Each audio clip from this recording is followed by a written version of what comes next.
Ta-da! Alrighty.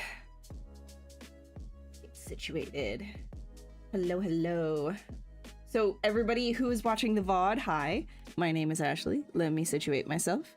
I am a sculptor. I do a lot of characters and creatures on this channel. Usually I start from a sphere and I mash it around into a whole bunch of different shapes and try and find something based on the shapes that are in front of us. So a lot of random sketching happens on this stream. It's not necessarily for one specific workflow.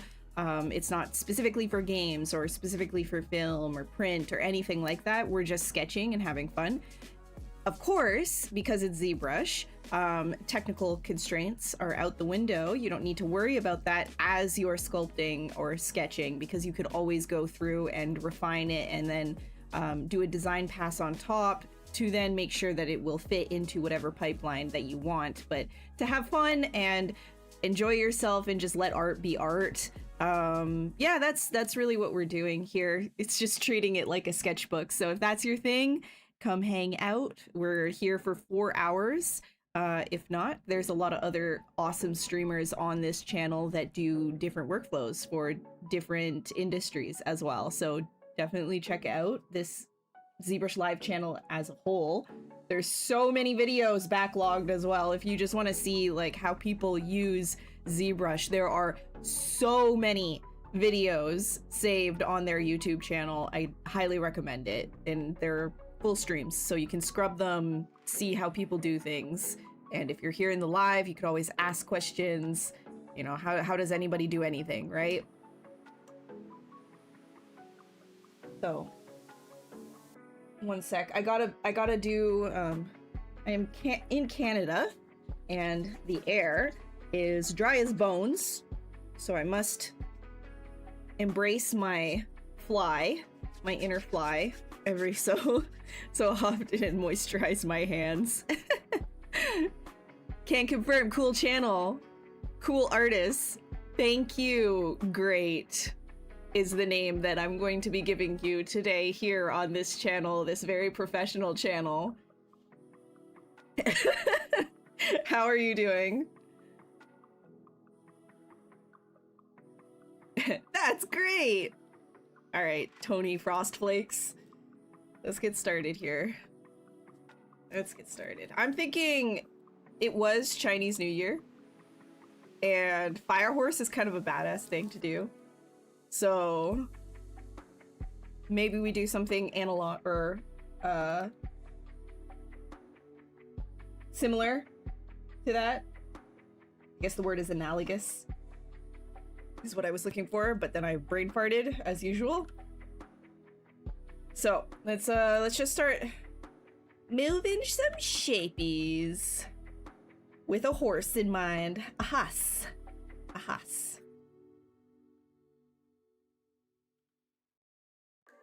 Wait, actually, let me just like get rid of that. There we go. A horses.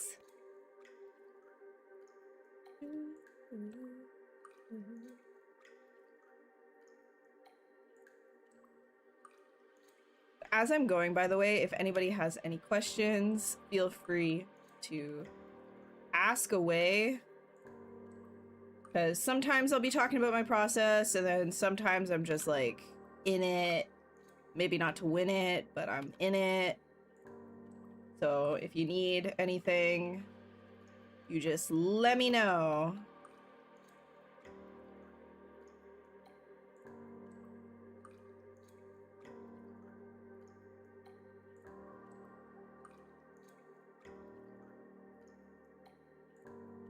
Thinking of...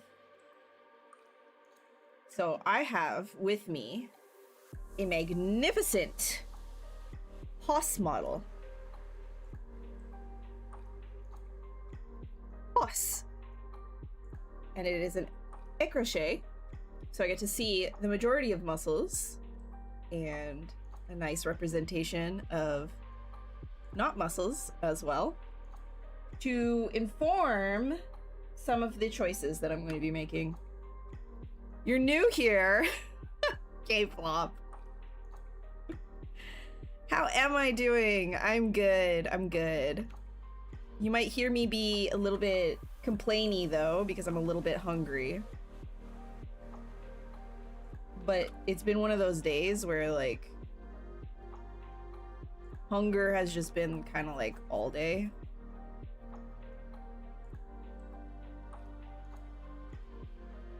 Really long schnoot. Horses really lend themselves well to like the dragon. Just like looking kind of dragon. Is there a specific tool or brush that took you longer to get used to or see its full potential? A specific tool? Oh, Z Modeler, 100%. I lagged on getting into the Z Modeler stuff for a while. Like, I think because I came in into 3D art from traditional and just like as mostly a 2D artist, just I would honestly try to avoid modeling anything wherever I could. I just wanted to sculpt. But we've grown. We've grown. I should do an apology video for that. To get on my ukulele. But Z Modeler is like really, really useful in general. So don't sleep on it.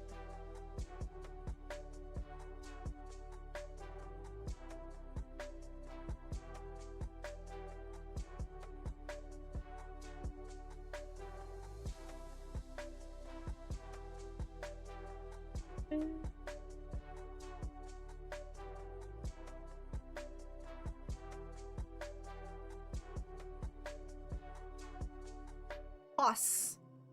All right, let's see what we're gonna do with this to make it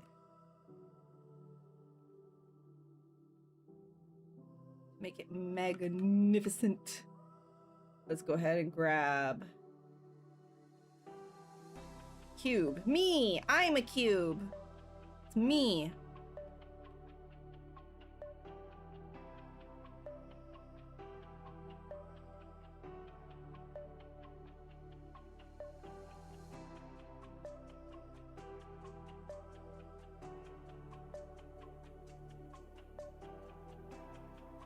Look at that. Nightbot directing you.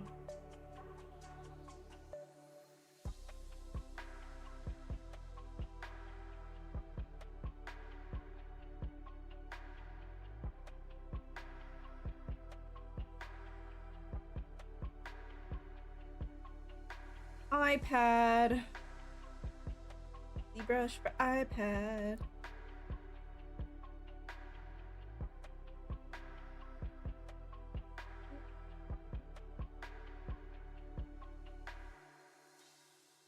I remember when I was first learning how to sculpt horses, this whole like front section really blew my mind. Because like I hadn't had previous like experience that much with horses. I was kind of like, oh, they have pecs. That's cool. Dang, look at the muscles on these things. And then that day forward, I was forever changed.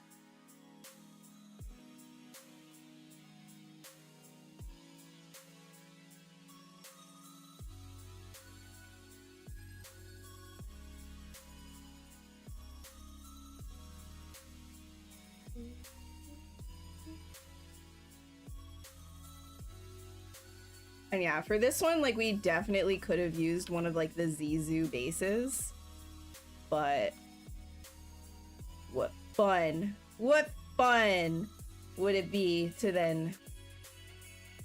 We want to create our own shapes.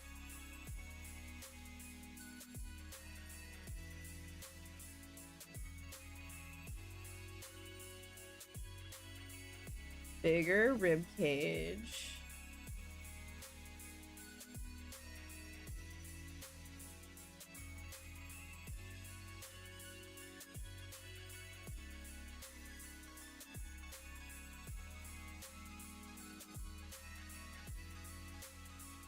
Hey Orso, how you doing? Hi Erpo. One Piece. Why? Because it's a horse? I don't know anything about one. Well, I know I know enough about One Piece because my partner's super into One Piece, but I don't know very much beyond what is verbally shouted at me. Hey Ben, what's up? Okay, what's up with the One Piece? One Piece, One Piece, One Piece, what's good? The One Piece is real? Was there like a big reveal or something? With One Piece, I love the theory. The one theory, like, because again, I don't watch One Piece, I don't read One Piece, but I know about the theories. I love the theory in One Piece that it's actually just a UFO. I think that's great. I think that's wonderful. Just gonna be a UFO, honestly. That's like, to me, a non-One Piece watcher, that's canon.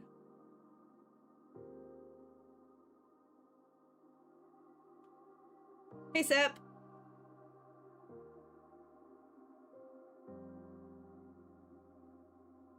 Adrenews is looking for the One Piece? Adrenas? What is that? What is that? Help me! Help me! What are you talking about?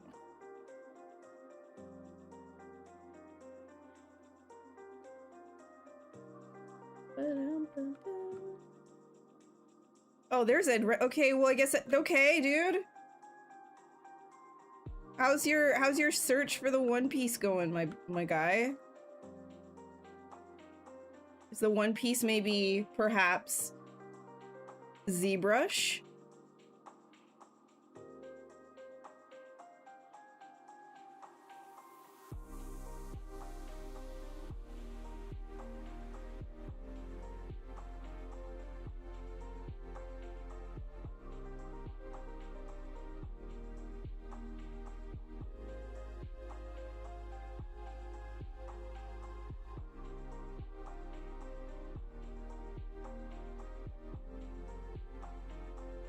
You already have several One Pieces. ZBrush could, in fact, be a one. Could be. Could be.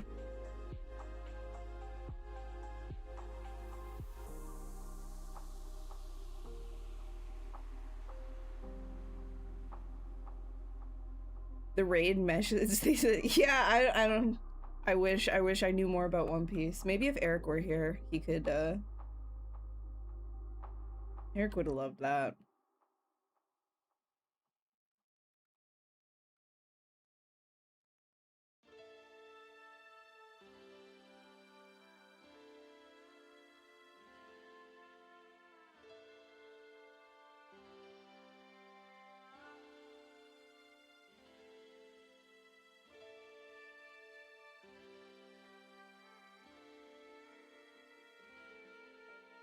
We don't pay for that. Hey, VFX Forage, what's up? You know what? Yeah, I think we're all looking for a One Piece. I agree with that.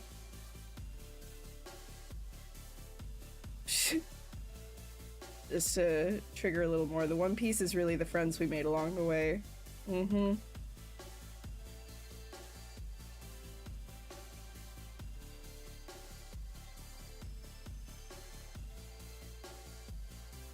Yeah, there you go, Flop. Yes, that.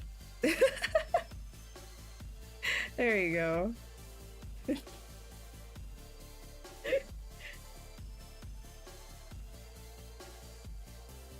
Let's do on this one. You can do a taper and then change this one so it sends it out a little bit more, and then cut it from the back.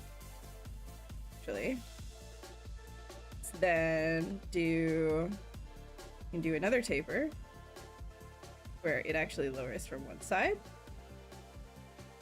You can say accept. You can pull this down, and then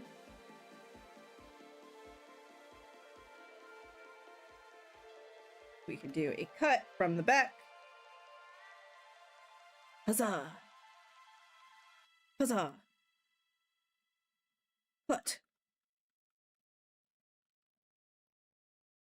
mildly successful.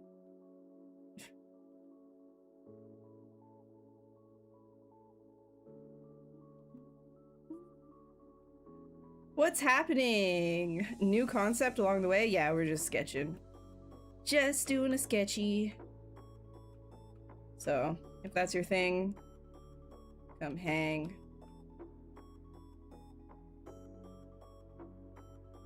Come hang. You can ask some questions. Talk about One Piece if you want, even though I don't know anything about it.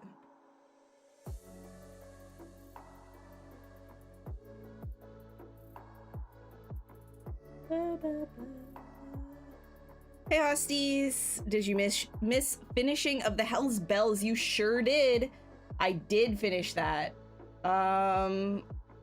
Which oh, okay, ArtStation's not.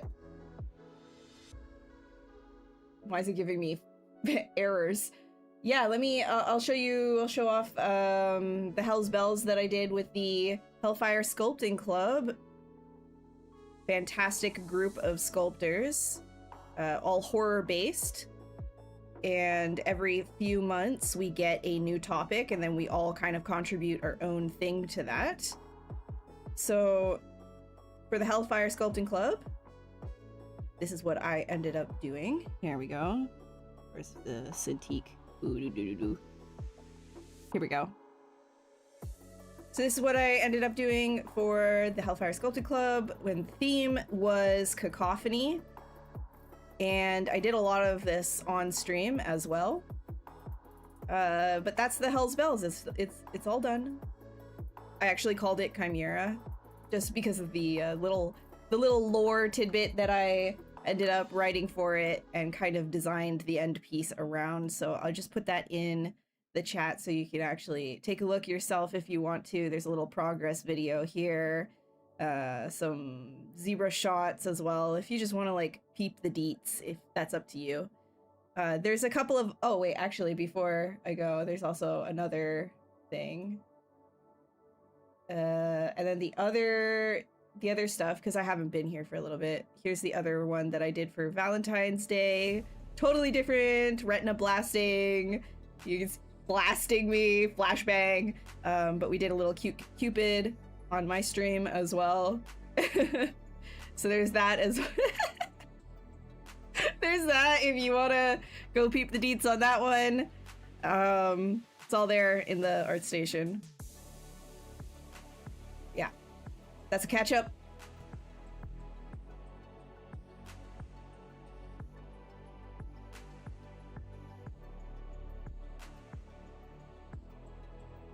The creature's a little thin. You need to give it a little bit more food. Yeah, his rib cage is a little deformed right now. Hi, Emmanuel. How are you? Yeah, it's evening here. You're in Argentina? Yeah, it's we're in the same region, just about. It's because time zones go on a vertical strip. What's the new project? This one we're just sculpting some kind of a horse, a hoss. And then the new project, if you're talking about the Hellfire Sculpting Club, we don't have one yet. So the stuff that I'm doing on stream, I'm trying to here and there finish guts. I'm doing sketching and stuff on my own stream. There's a lot of stuff that I gotta get done. Yeah, this one's gonna require... Hey, Yanters! Retop? Well, you wouldn't be retopping it unless you really wanted that thing in a game or something like that, in which case... Alright, like... You figure it out. You'd have to put the entire thing into a T-pose, like a default pose first, because all of the arms are kind of like doing its own thing. I actually don't think that bell would be that bad because the actual like tubes and stuff, you could go with just like the base of what the Z spheres already were giving, which is a very like even quad distribution throughout the entirety of like all of those tubes. And all you would really need to do is, you know, remesh one hand and then, you know, spread it around. Remesh one bell, spread it around. Remesh one of the like horns, spread it around. So it's actually not that bad. Always positive and fun. Yeah, on our on my actual Twitch, it's a little unhinged. Different vibe. Here we're doing a little bit more question, answers, edumacations. No swearing.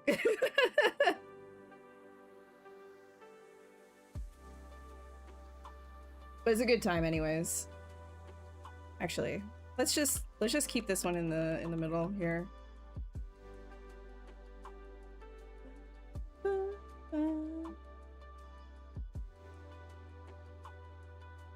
You have an exam for ZBrush and you're still having problems with the displacement map, but when you export some subtools in Maya, most of the faces are separate.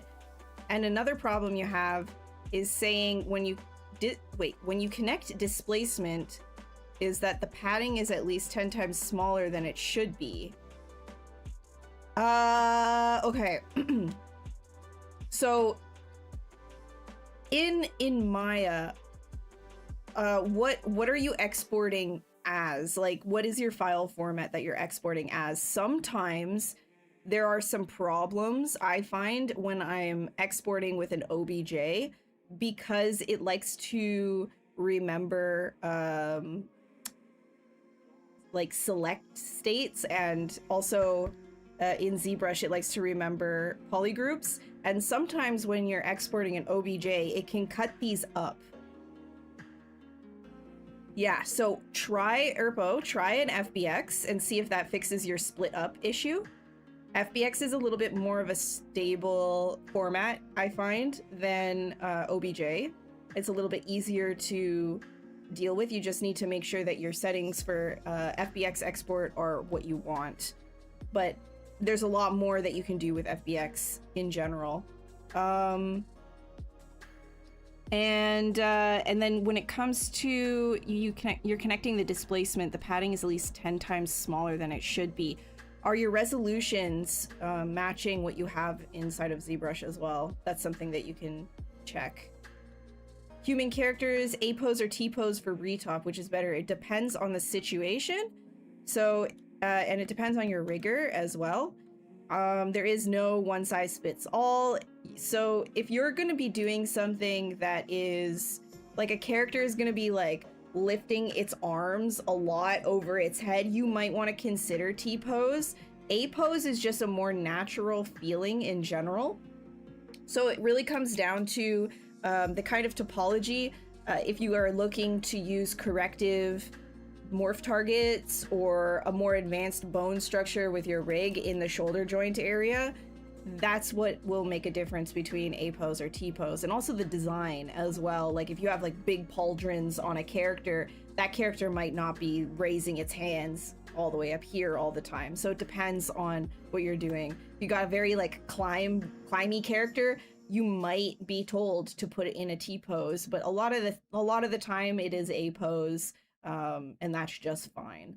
So depends. In animation, because we do a lot of like tubular, like woo woo woo woo woo kind of stuff, a lot of it is in T pose, just because it's easier. The topology is just pretty straightforward. If you're doing more of like an actual shoulder pad, like muscular based topological flow, that's when a lot of the time you're in A pose, just because it feels more natural and you're not like forcing a deformation. If you like lift your shoulder like this, you can feel how that deforms. Your shoulder gets a little bit, it feels like it gets smaller almost as it squishes down, so that your clavicle is a little bit more exposed right there. So in that sense, that can kind of make things look weird when you put your arms down. Like it'll look great doing this, but then down you might need some sort of like an extra bone there to push it out, or something might need to happen depending on what your rigger wants.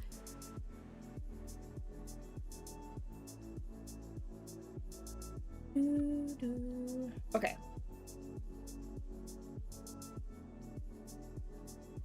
Oh, you guys are gonna be making me talk like crazy tonight.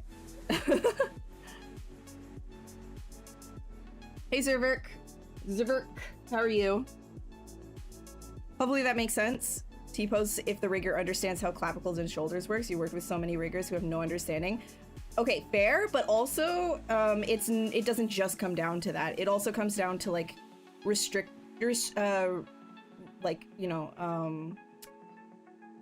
pipeline restrictions as well, because maybe you're just like forbidden to use extra, like maybe you're like, oh yeah, these are the set amount of bones, or oh, these are the set amount of morph targets. Maybe no morph targets. Maybe you're not allowed to use any morph targets, because those can be really, really heavy in certain situations too.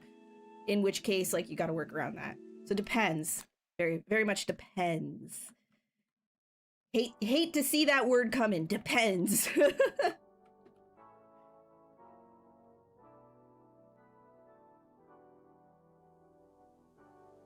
But that's one of those things where you definitely you're working with the rigger. You're not making the call as the modeler. You're working with the rigger.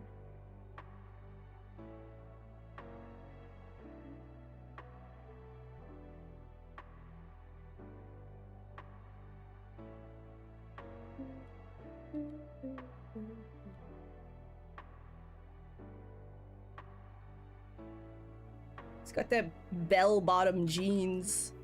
Boots with the fur. Everybody looking at her. Okay.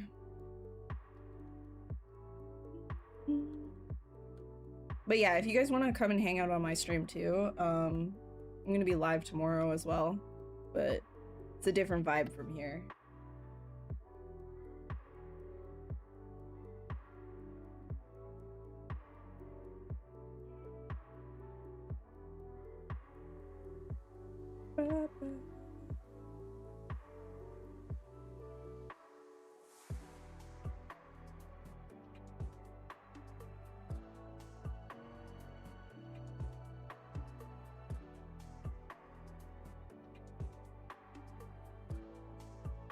Yeah, and also, like, if you want a more in-depth answer on something like that, you definitely want to go and ask like a rigger what they think, because I'm not a rigger, so I won't be able to like give you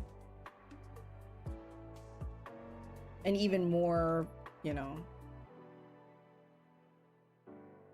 if you need more than that, definitely ask a rigger.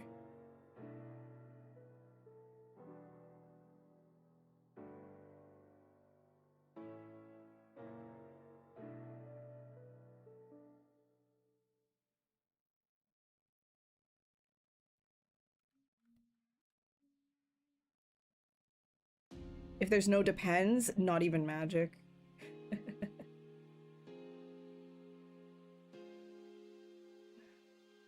Magic.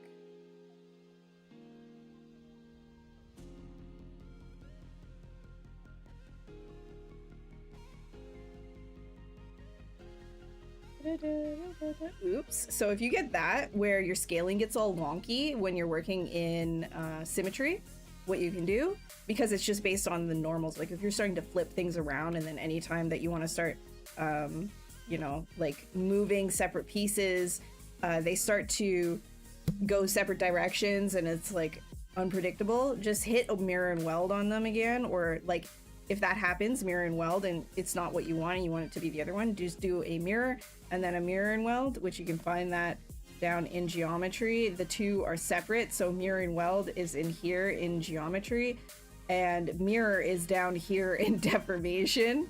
So I'd recommend putting those two on your UI, which you can do via preferences and custom UI. No, which one is it?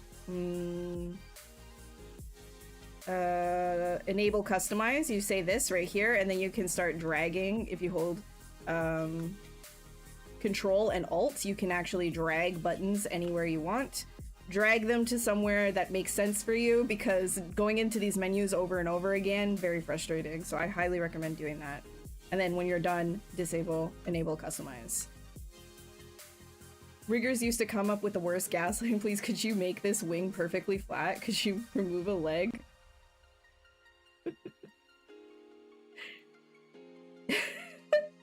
Sometimes it's legitimate though. Sometimes, because they're like riggers, right, are then working with the animation department, and the animation lead is going to say X, Y, and Z shots are going to need this sort of deformation. So a lot of the time the riggers are not just like saying things to like demand whatever, they're actually forwarding the demands of the animation department. And sometimes the animation department are asking for tools that are just kind of like nice to haves.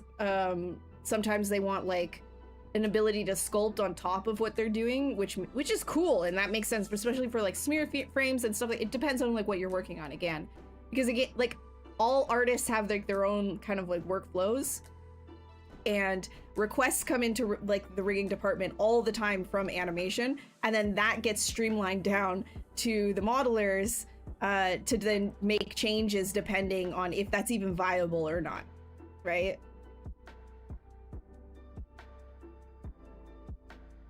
There's all kinds of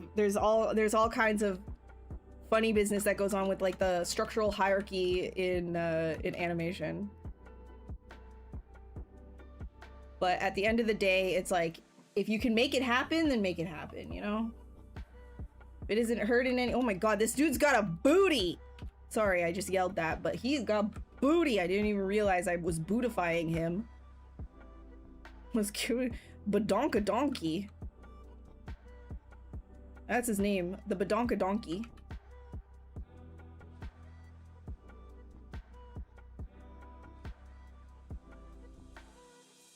Just rig a cube, bro. Let's not attack the riggers. We need them. We love riggers. We love the riggers.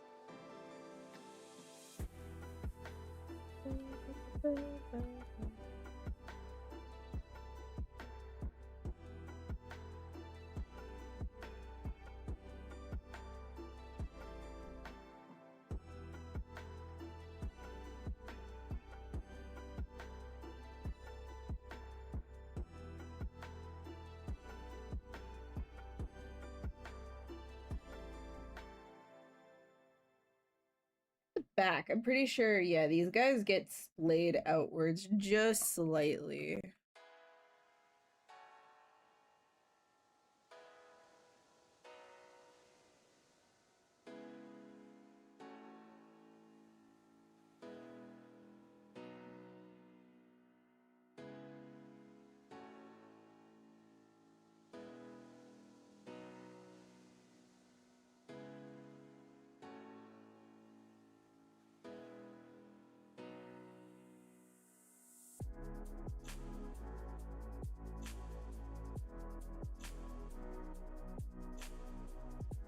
Let me do a quick dynamesh on this. Actually, back up. Where's my back face mask? There we go. Come over here. Merge that guy down. Say okay. This is missing a joint.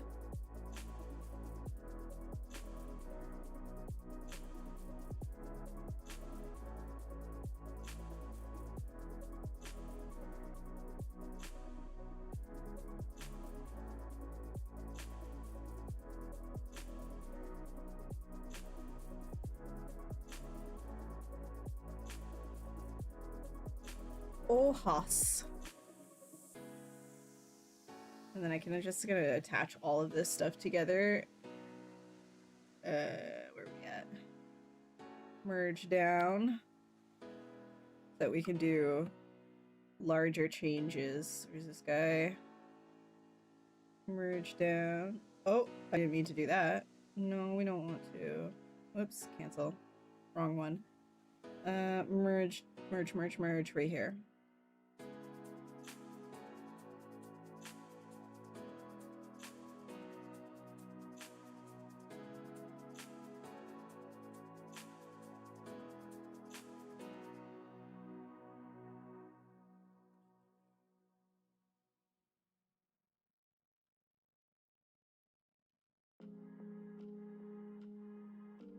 How's the shoulder and neck after all these years working on the Cintiq? Just as this horse is making this pose right here, this is me working on the Cintiq for all these years. Oh! No, this is the first Cintiq I ever got, and I'm still working on it. It's an older model. I'm not made of money. I wish I were. That would be great to get like a higher resolution Cintiq. That would be really cool. But no, this one is it's a 1080p resolution. It still works fine for me. I've got desktop Wacoms as well. Wacom. How do you pronounce that? I don't know. That's great to switch to here and there, but for the most part, I do just use this. I do a lot of like stretches though, and I use resistance bands. I really messed my shoulder up a few years ago. I actually tore a muscle in one of my shoulders, and that has not helped the whole Cintiq situation. It's not great for your posture, but the thing is, I also have a standing desk. So switching between things, like, you know, where it's raised up a little bit more, I'm working up here and then I'm working down here, you know, and just like allowing my shoulder to have different working positions, resting positions actually helps a lot. The strain comes from holding it and just doing small repetitive movements over and over again and holding your head in one spot and not moving it. That's where the strain comes from. So if you're like remembering to stretch, using your resistance bands or just stretching, you know, your regular stretches, then that usually isn't that much of a problem.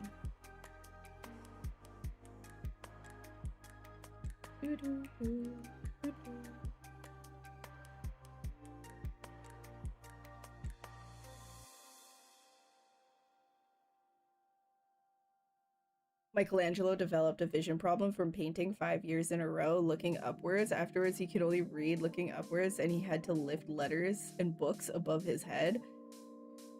Yeah, he probably, it's something probably to do with the muscle in the eye then, right? Like he like if you're always doing that, you know, it could like strain. Anything can strain. He wasn't stretching, maybe. Maybe. But a lot of like older artists were kind of like like the old masters were kind of like doing really crazy hours on crazy projects. So what's changed? Well, I'm not sitting at the base of a giant citadel anymore. That's something. Painting angels on a roof. That's something a little bit different, right?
Hey Sig, what's up?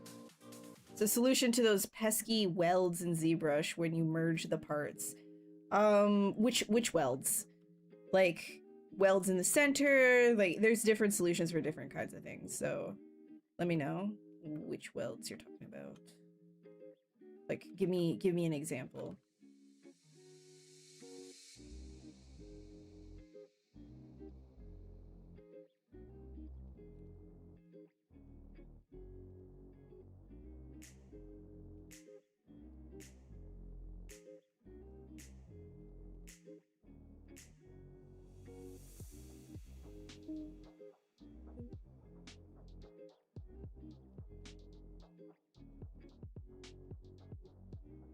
Do you use your top 3 horses? Wait, do you have your top 3 horses from work or of fiction?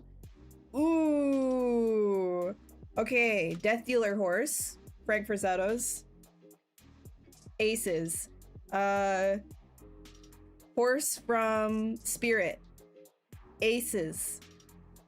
Aces. What's the other one? Let's see. Another dank horse. I just had it and it left my head. Damn it. Oh, I just had it. Let me think. It'll come back.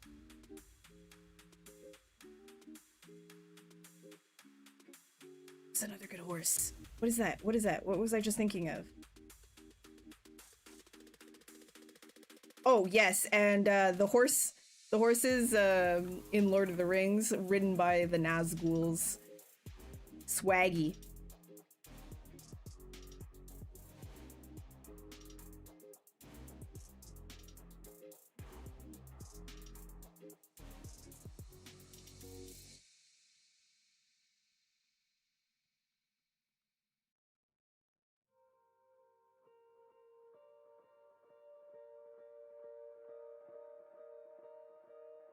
Kind of related question, why ZBrush Instagram doesn't advertise when one of the artists are streaming on their live? It's a suggestion. You'd love to know when all the artists are streaming.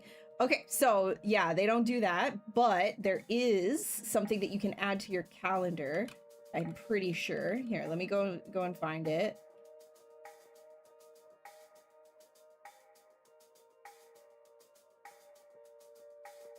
Oh, cool. Okay. Site can't be reached. What the frig?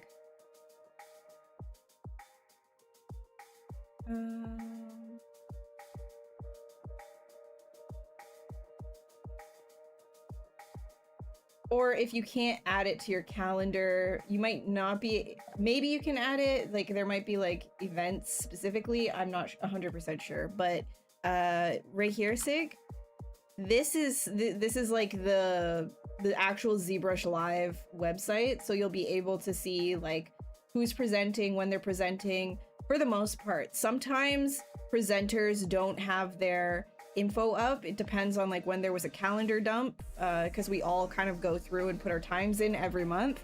So sometimes there might be like, you just might need to see who, like, you know, make note of the people that you really like watching, and then when their stream times are, then it might be a little bit more reliable sometimes, but for the most part you can get a rough idea of like who's going at this time. Horse from Rapunzel was pretty good too, yeah. Yeah. Kind of related question. Okay, got that one. Unwanted mesh merging, like when you merge the fingers from the palm when you're making a hand, and unwanted merge between the fingers if you don't do high dynamesh. So something that you can do when you are working with fingers and you want to start like dynameshing them together, you don't want this part to connect together. I'm going to show you something right here you can actually do with your fingers. So you see how these pieces are then kind of overlapping, and you would like the topology to then attach so that you can start to work with it a little bit better. What I would do is go ahead and grab your gizmo, take your symmetry off of whatever it is that you're doing, put it in the center, and then go in here to the cog, grab the remesh by union, which is right here. Click that, let it think. And now every single one of these individual pieces, every single one of those pieces are now going to be actually like geometry is going to be connected. Like it's actually connected. You see that? It's not very clean, but it's connected. So then if you were to then maybe smooth it out, and then in certain areas, if you had some issues, which I would also say after you're done doing that, do a mirror and weld, just so that you have symmetry on both sides. So let's say you're done doing this and you want the transitions to maybe be a bit smoother in some areas because they aren't, you know, it's just doing this kind of a connection. You can then go ahead and grab your Sculptress Pro mode. You can turn that on. My hotkey is A. You will have a different hotkey probably for your Sculptress Pro mode. And you can make sure backface masking isn't on with your clay buildup. And then you can just start adding, depending on, obviously you want to take adaptive size off maybe, and then just start sculpting in this area. You can adjust your size of the Sculptress Pro just so that you can start getting a smoother transition. You can soften it out, and then when you're happy with the transitions in those areas, you can hit ZRemesh, and you can play around with the, you know, the target count, right? And then you'll have clean topology. Everything's connected now, no problem, and you'll be able to do what you want to do on top of it. So that's what I would do if you don't want to get into Dynamesh. If you're like, yeah, I can't be dealing with Dynamesh right now, that's not in the workflow that I'm for whatever reason, and maybe the fingers are just too close together, maybe there's other things that are just too close together, then that's what I would do, is remesh by union, smooth it out with a little bit of Sculptress Pro if you need to, and then do a ZRemesh. And if you need to get details back, you could duplicate the mesh off beforehand, then you reproject onto the ZRemesh version, which projection is right here. Let me go back.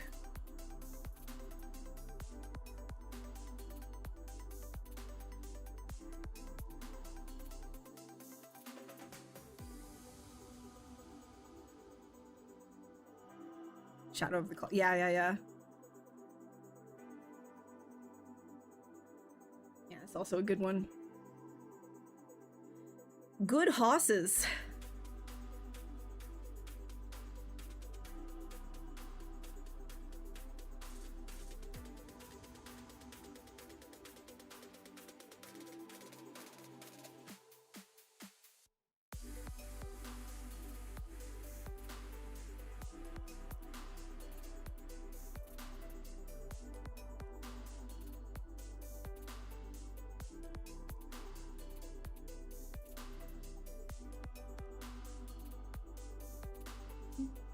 The alternative to Dynamesh, but you don't want to ruin the poly.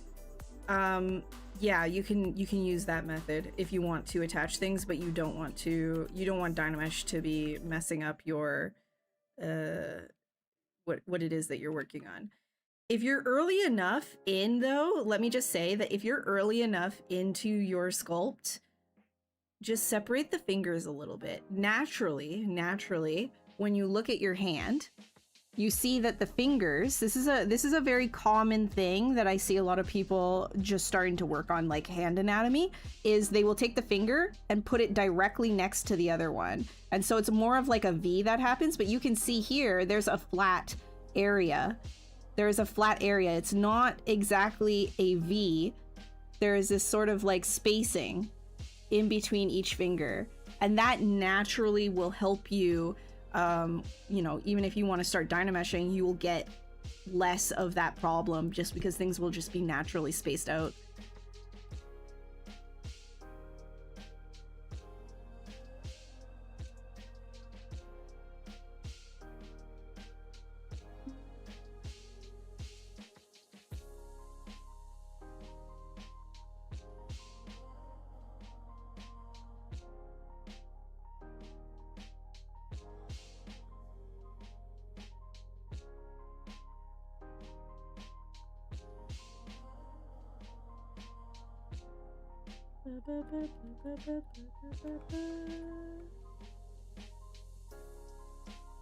This horse is bootied up. This horse be bootied. So much booty on this. I need to start like getting into Dynamesh here, so this makes a little bit more sense.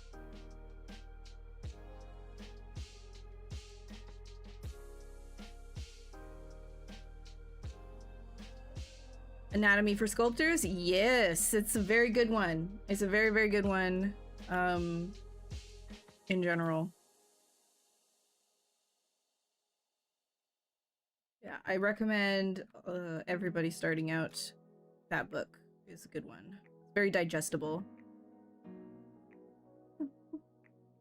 Now, obviously, like, you can get, you know, more advanced as you go, but it is a really good thing to start off with, and a lot of the times kind of like a good atlas to have.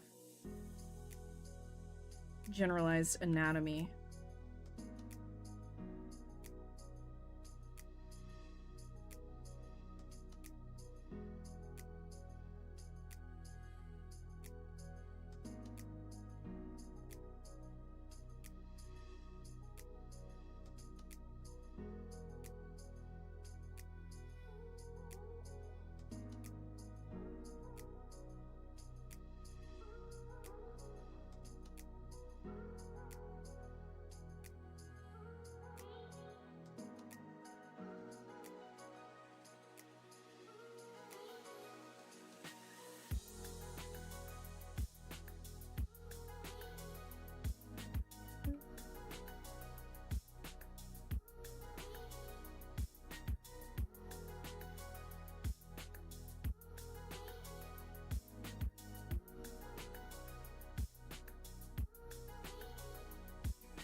Look at this booty. Look at this booty up in the air like that. My goodness.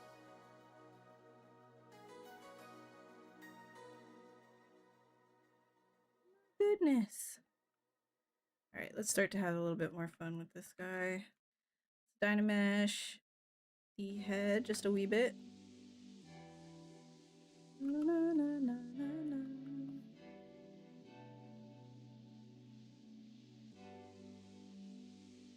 Looks like we're gonna start doing a ponyta. I don't know. We're gonna have some fun with it. Boss.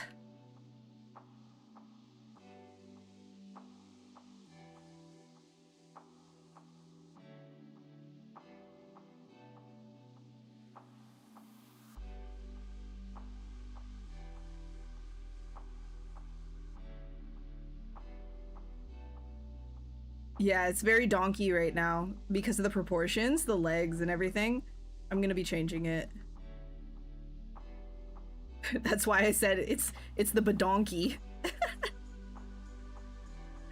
The badonkey. Let's get that booty. And also the pinned back ears are very long. That's very donkey coded as well. So we can make the ears shorter. It'll be less donkey immediately. See? Donkeys have long ears.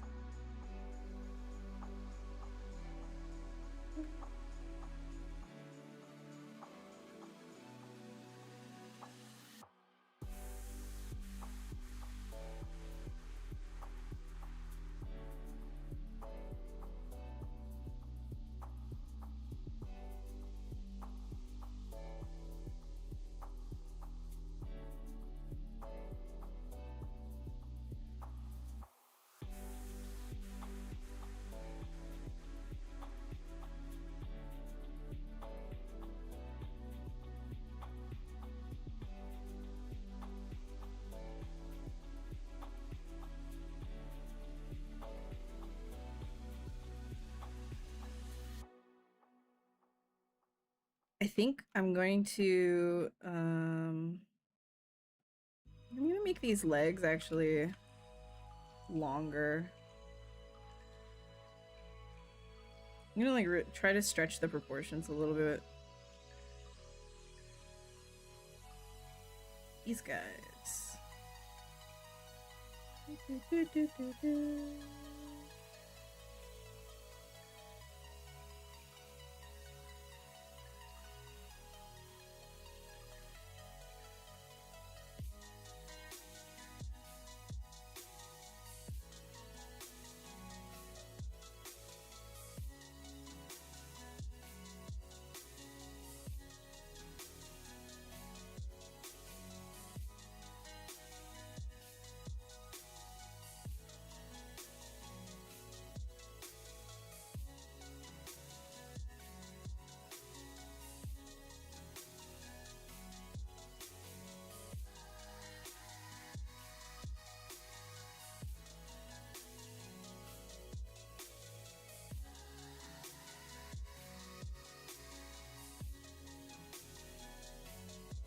Did I go to art school? Unfortunately, I did. Unfortunately.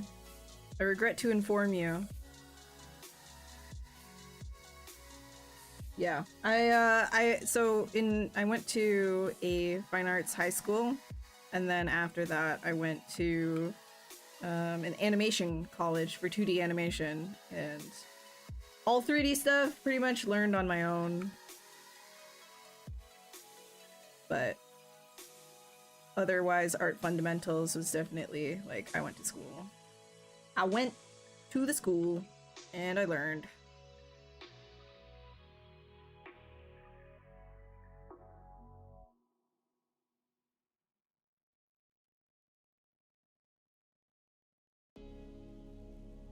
It's really not necessary though, if you have the discipline yourself. There's everything you need is like online. The thing is just, do you have that kind of like discipline? Is the real question. Human anatomy gives a deeper understanding of animal creature anatomy? Absolutely. Yes, because all mammals basically have the same or similar muscle structure. It's just rearranged into different things. Like we have pecs, right? Pecs. Look, the horse has pecs. Look at that, right? It's the same structure. This is an arm. It's structured the same. It has all the same bits and pieces. It's just moved around in a different puzzle way. Like it's just like a different puzzle. So absolutely worth it to learn human anatomy for creature anatomy.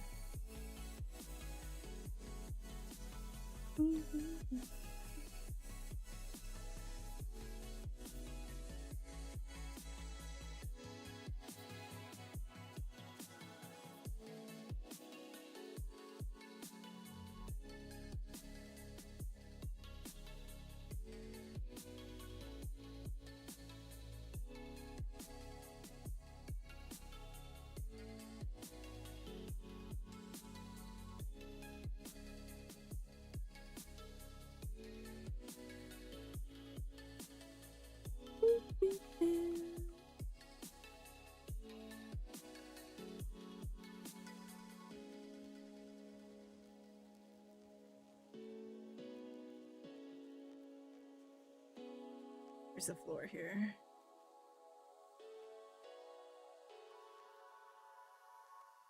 Just grab that, put it in the same height. Right here. Oif.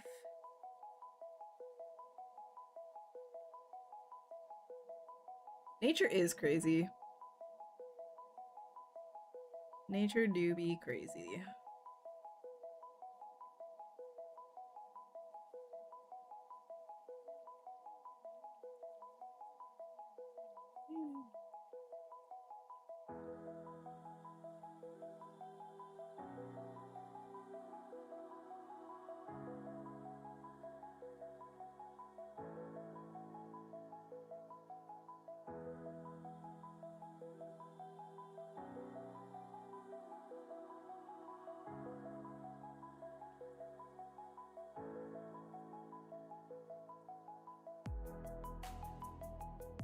would you suggest good courses, anatomy courses in books? So when it comes to anatomy stuff in general, a lot of the time I will just look up what I need at any given point. I also have like physical things that I reference. As you see here, I have different physical crochets.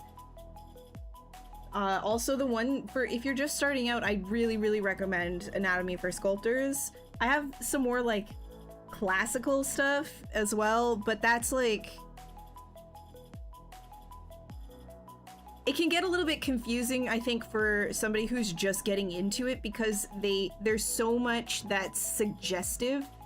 If you don't have the, I guess, like the art vocabulary, like the visual vocabulary to digest things like Bridgman, then it can be a little bit confusing when you're first starting to learn anatomy. I would say use that as like all of those like kind of like classical anatomy books, more of the popular ones that you might hear around, as a flourish to and a supplement to the things that you're already learning in terms of like the structural workings of like the human body with something like Anatomy for Sculptors, or just like an crochet or something like that.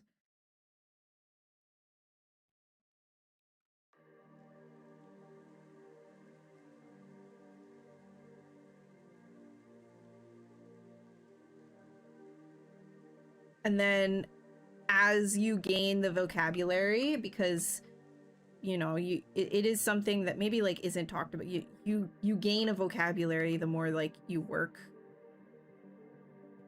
a visual library basically.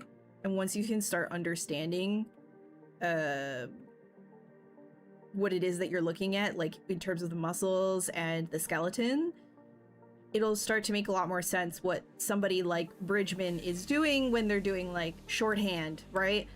Because a lot of gesture sculpting and classical figures, figure books, anatomy books, it's a lot of shorthand. So one thing that you learn when you're going through life drawing is learning how to boil forms down into simple strokes. Because you're limited, you have a limited amount of time to get the human form out. So a lot of these books are kind of going off of that notion that you want to have shorthands for certain gestures, which is a great thing and awesome for drawing. And when you actually understand the underlying form, it's hard for beginners though. I definitely would say Anatomy for Sculptors. I agree. But use the other classical stuff as like a flourish so that you can further your understanding. Be like, okay, so the things that are inside of Anatomy for Sculptors, for example, like, oh, this is how the arm functions. It's got like that chain, you know, these are the base, the base primary shapes.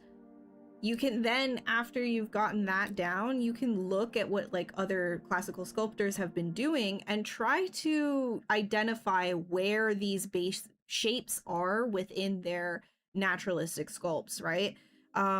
Because then you can actually start to understand, you can gain that vocabulary of like, what are they doing to create these more flowing forms from these base structures. It's really tough. Yes, exactly. Bridgman is really difficult for, I don't know why some schools are like, yeah, just get into it like right away. No, like a lot of people will be very confused. It's actually very abstract, I think, unless you are like into it, right? Unless you've, like I said, and I keep saying, you gain that vocabulary, then you can actually read that and understand what's going on. It might look nice just visually, just right out the gate, like it looks nice, but understanding why it looks nice and applying it to your own work is it's like a whole other thing. You need to understand that language.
let's push it.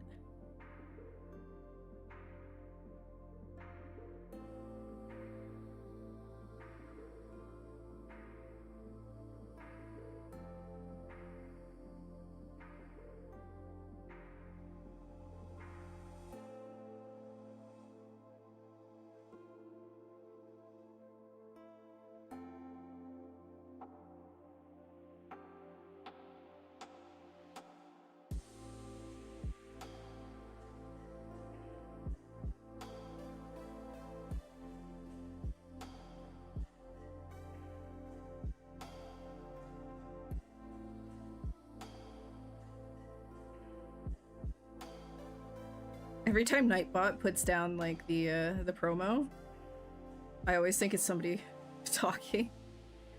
Every time that Nightbot puts something down, I'm looking up.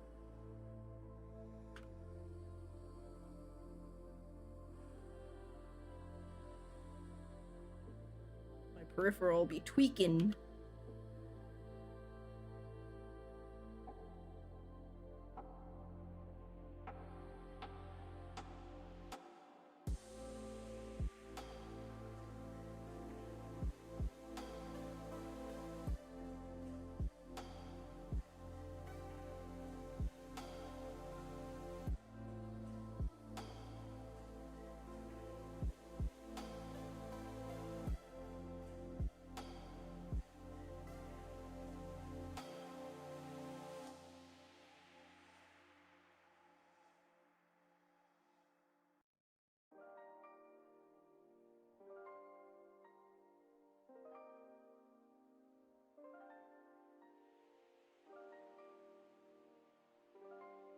Saber Rider? You don't know if you know that? No, I've heard of it, I think, but I don't recall personally.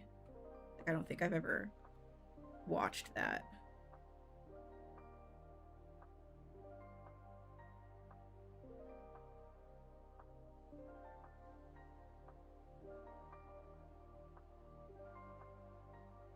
Ugh! Come on. Spear.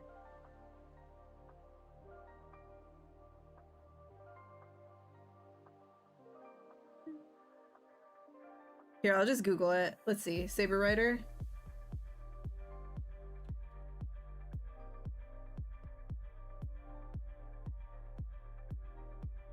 The horse? Yeah, the mechanical looking horse. Ah, that's cool. I like mechanized looking horses. They're cool. Very 90s.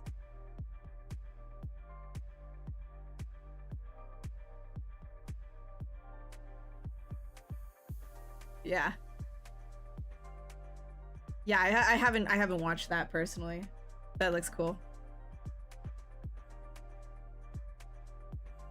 There's so many shows from the 90s that just feels like damn, I feel like I gotta check out some of these.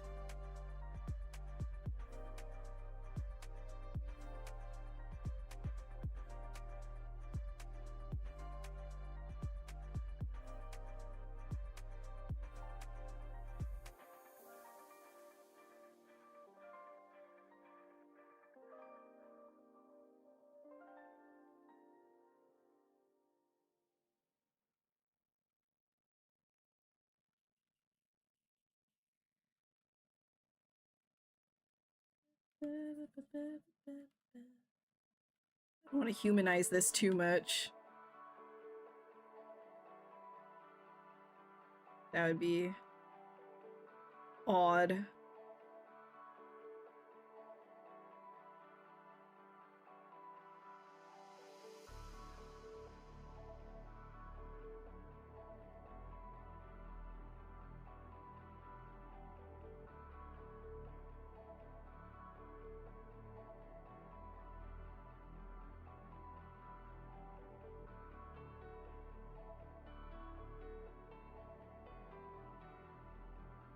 I think the eyeballs need to be tinier.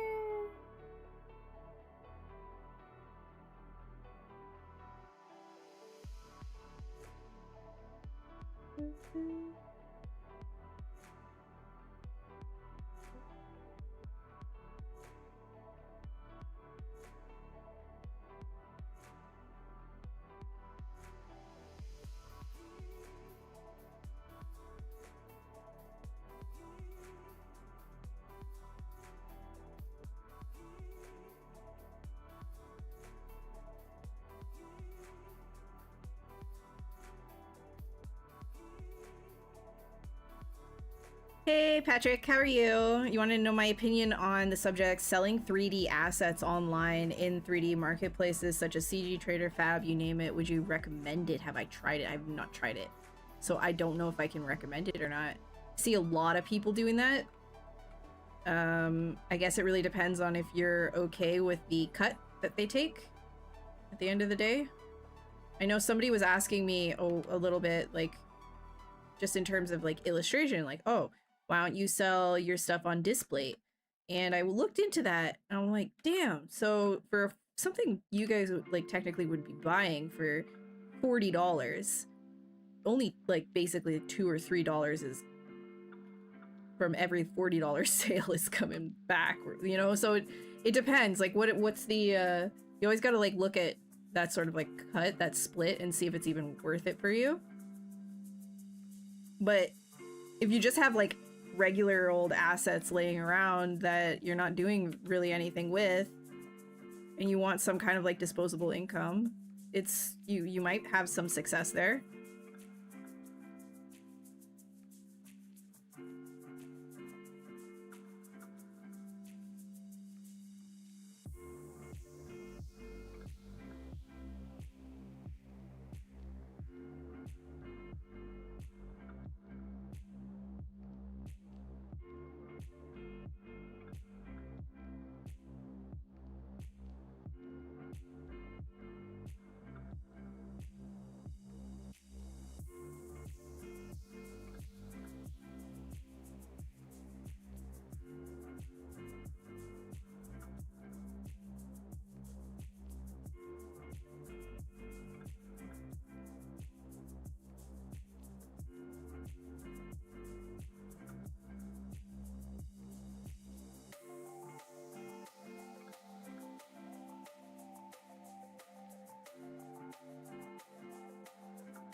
No, with the lion's roar. No, you're not gonna get one. You've seen Turbo Squid taking like 60 or 70%. Yeah, it's atrocious. I guess, yeah, just look into that, and if that's worth it to you, then do that.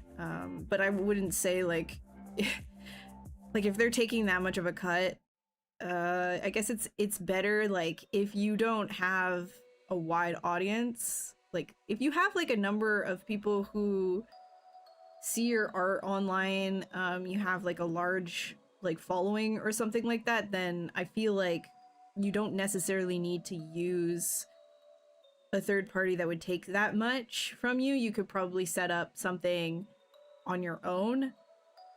But I'm not really the best one to ask because I haven't done any of that myself.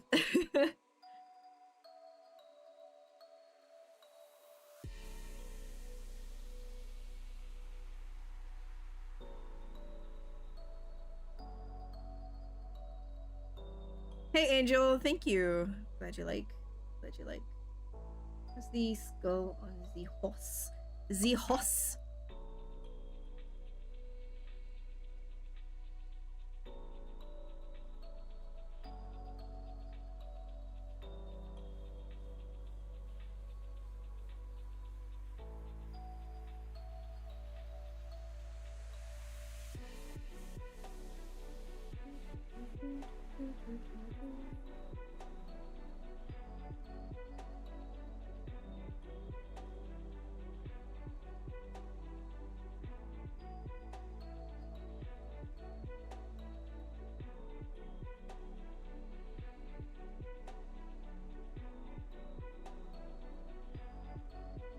I'm just looking at my crochet right now to see like what some of the more muscle structures are here.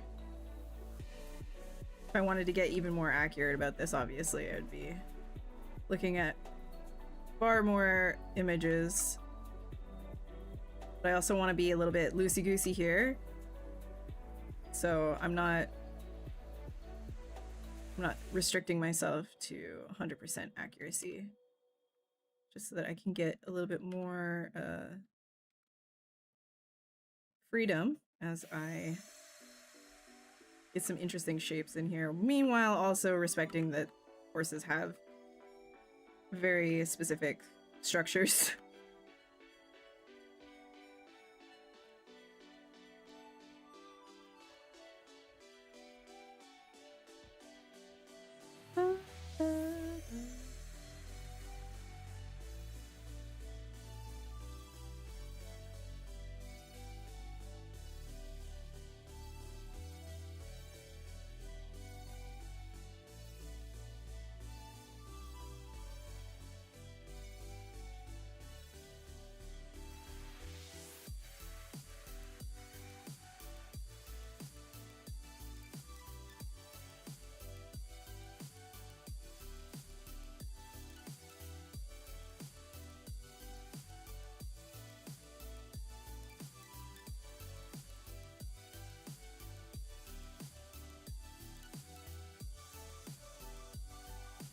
Do, do, do, do.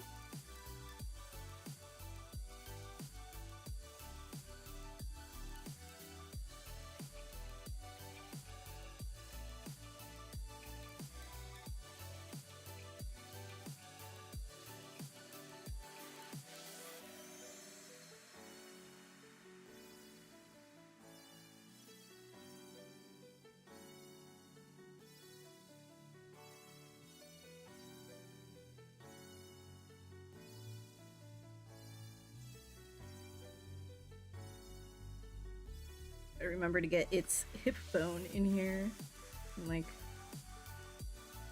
where it would be sitting. I feel like this needs to come up. Does it though? Yeah, it does. And then this guy.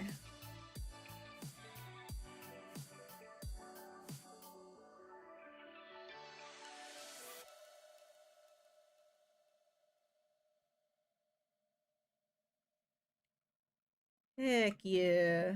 Hoss.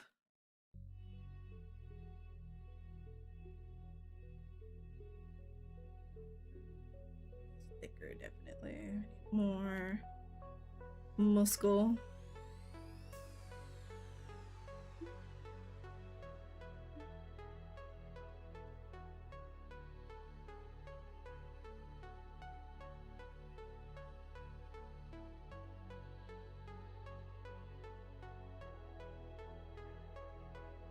Better to work with studios. What, then like making assets for store? Yeah, probably.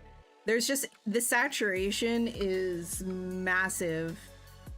So unless like you're doing something very specific that is in demand, I don't know how the sales would look for something like that.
Could do. That'd be kind of neat.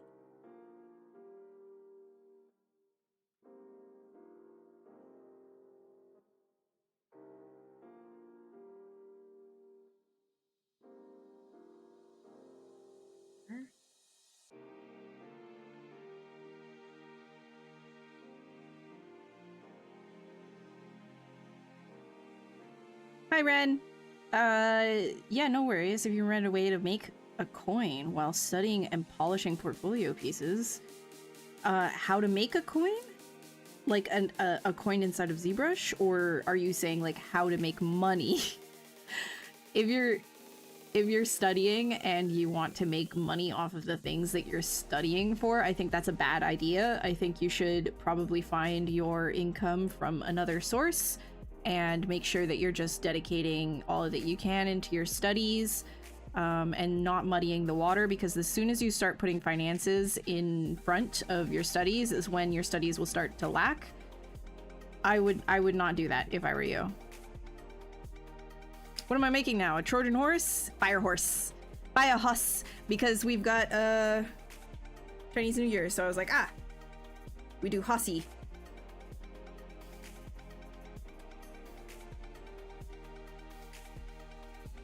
Stuff you heard from people in the industry makes you worry, honestly, but you're going to do what you love, just like you always do. Yeah, so that's the thing. If you love doing this, like, everybody's gonna have different starting point. Everybody has a different spawn point, okay? Everybody has a different hand of cards that they're given. But at the end of the day, if you love something, you're going to make it work in whatever way that you can. Some people are more privileged and it's easier for them. That's just kind of like the fact of it. But if you really love doing this, then, you know, make sure that all of your bills are paid with whatever like job that you need to. And then any time that you get that's free, make sure that you're putting it into what it is that you love. Any time, even if it's just like an hour here and there, that's still something that's still growing in some way. And just like, you know, just focus on the fact that you love it. Because yeah, I wouldn't be able to sit here and tell you that you're guaranteed to get a job in this industry, especially right now. I don't know. I don't know. It's weird right now. And that's just being honest. And I can't say that if you just love something enough that you're gonna get it either. Like, that's some woo-woo talk. You need to put in the hard work. And some people, it can be a little bit harder than others to put in that hard work, but I do think that if you do love it, you put your mind to it, eventually something will break. It might take a long time. Because a lot of it is, you know, right place, right time, people you know. There's a lot that goes into it other than just, like, passion and skill to be a part of this industry, especially these days. So just keep doing your thing, posting your stuff online, being a part of communities, right? Talking to people, giving feedback, getting feedback. It's all very important at the end of the day. And one thing that I can highly recommend is when you're doing your studies, try to keep the AI aspect of it, of like everything that you're seeing online. Like if you go onto LinkedIn, it's just AI, generative AI, it's the future. Don't do that. You're gonna shoot yourself in the foot. When it comes to your own studies and making your own work, you don't want to have any generative AI in your portfolio whatsoever. Don't do that. That's not what people are looking for. Many people who are hiring, even if said studio might be like, yeah, we use generative AI for this, that, or whatever. If you have that in your portfolio, they write you off. So you don't want to be doing that. You want to be working from the ground up as an artist. It's better for you anyways. You're going to learn a lot more. Kind of like an artist on the street with cardboard. No, I don't. Just make sure that you're looking out for yourself and your bills first and foremost. Lots of people in this industry started out with side jobs. You know, some people have even moved on from the industry, got a completely different job. There's nothing shameful about it or weird about it. Like, if I'm being honest, like this, it's harder and harder these days to land a permanent position. It's very much like turning into a sort of like contract gig economy type thing.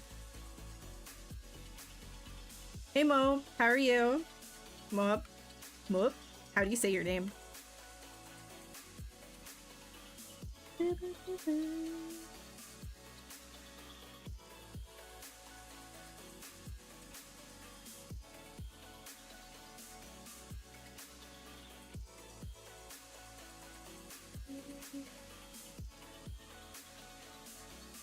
Oh, I was answering you. Sorry, my bad.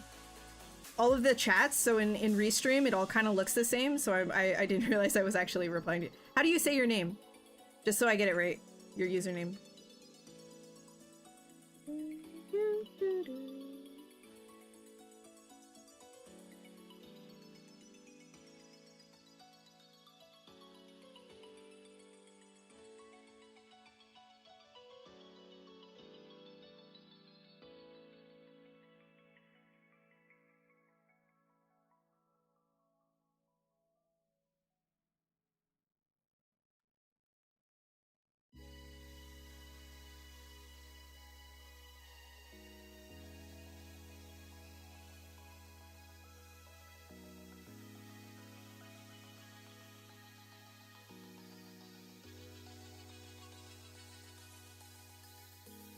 Oh my god, he's like a little bucktooth.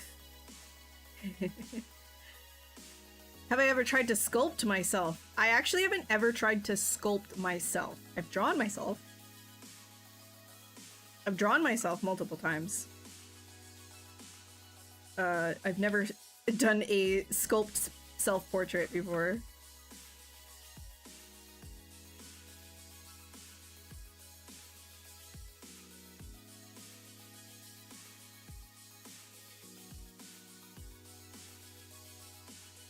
Developing your own brand and products is something you should try. It's difficult at the beginning. Yeah, it can be tough.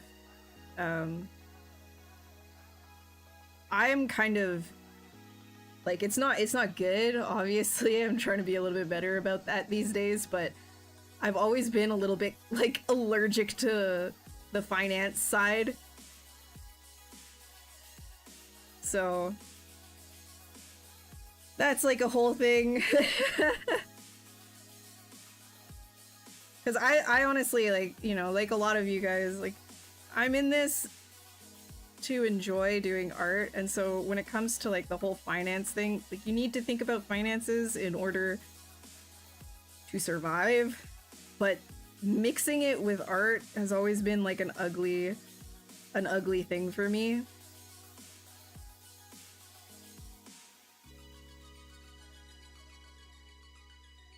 But it is very, very necessary.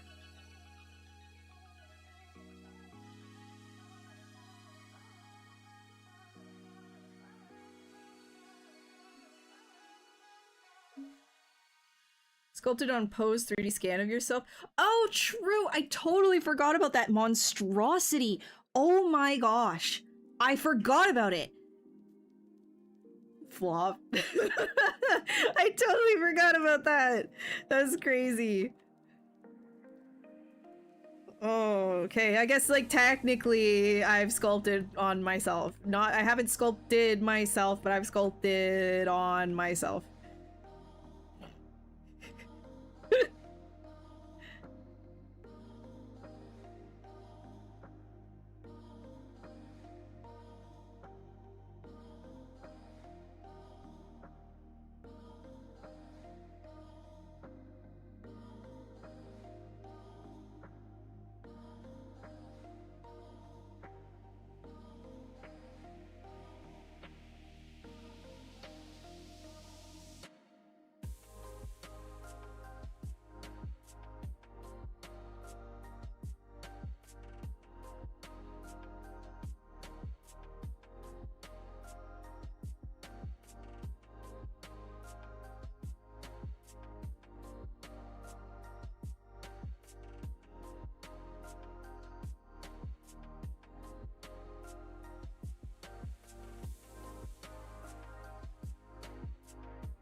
Ash cob.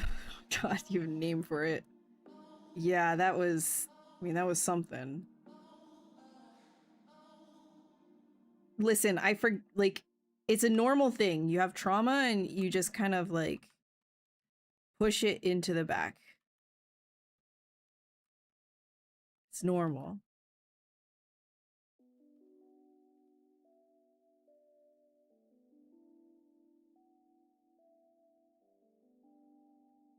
Pull his mouth back.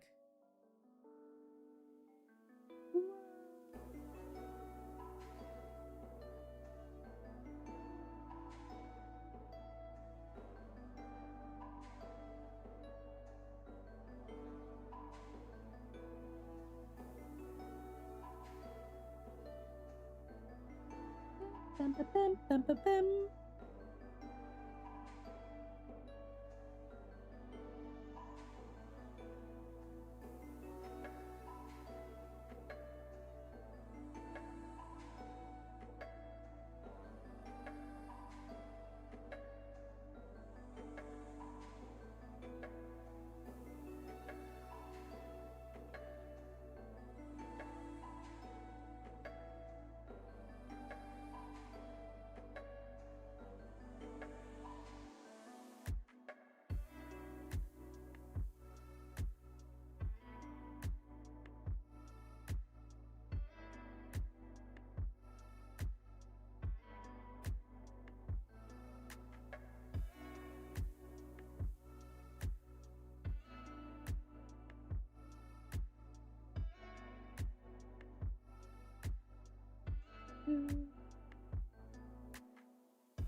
I guess technically I could actually start like posing this guy around and stuff. Do more of like a let's get like a let me see. Let me see if I can find something interesting here.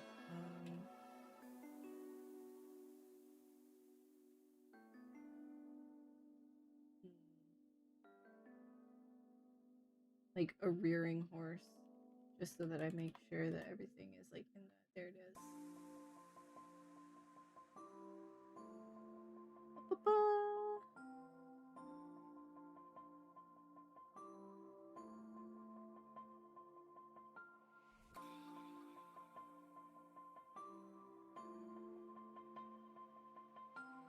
Let's see, let me like, just quickly like save this.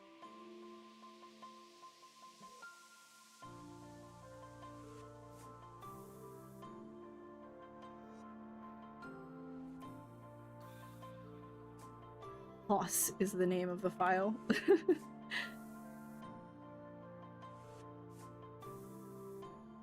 Alright.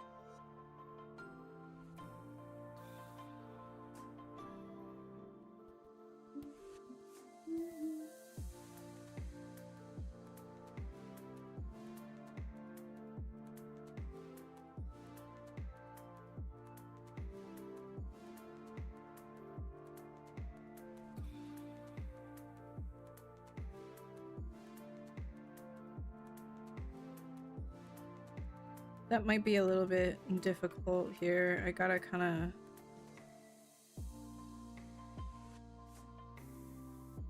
grab this area right here and then rotate from the back. Push it up just a bit.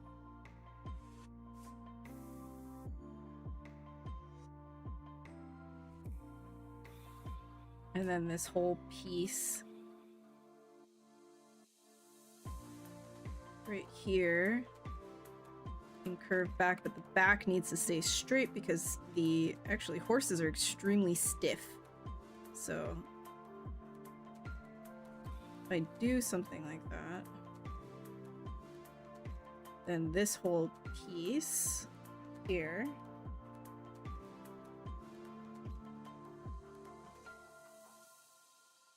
everything is in. No, no, no, no, no, no. No, it's not. No, we're not in One Piece. Nope. Still don't know anything about One Piece. Still don't really know what that was about.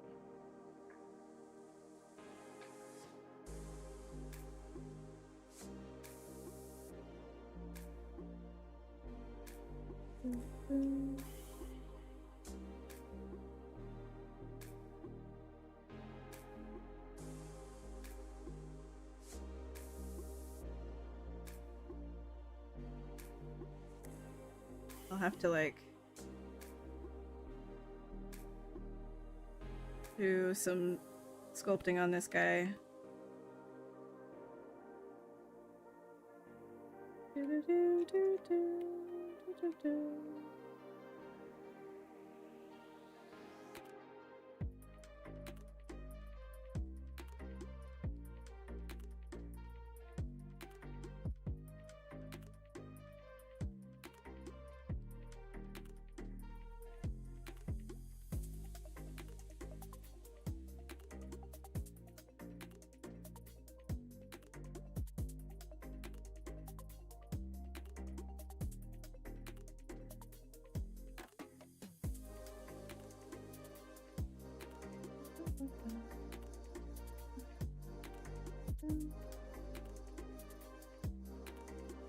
Oh, what the heck is going on here?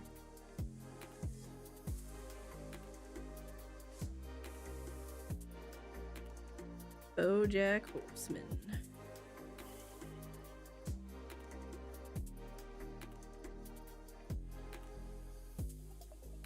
Then I can skinny that out a bit more too. Actual back legs.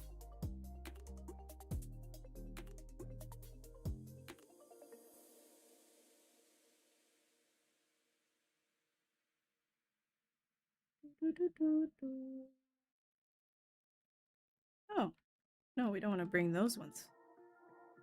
We don't want to bring those ones.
These back legs can definitely be bigger. He went from being a bootylicious horse to, yo, where's the meat? Where's the meat, bro?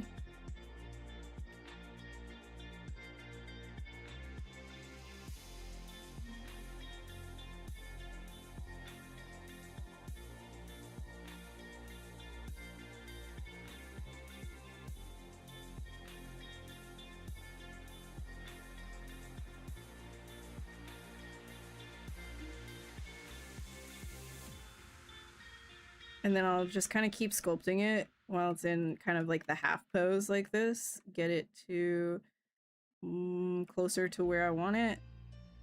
And then from there,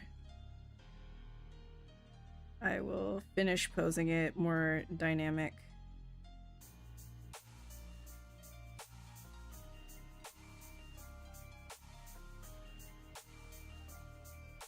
That wasn't moving anything around. Yeah.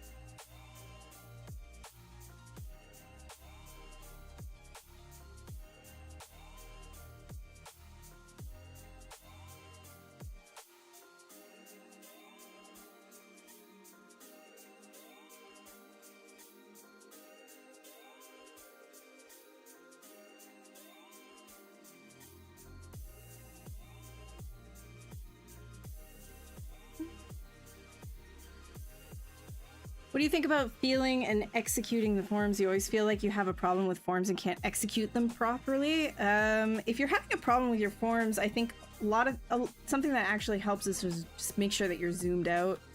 You'll see me like zooming out a whole bunch just to see what the heck I'm doing. That usually helps me get a better grasp on stuff.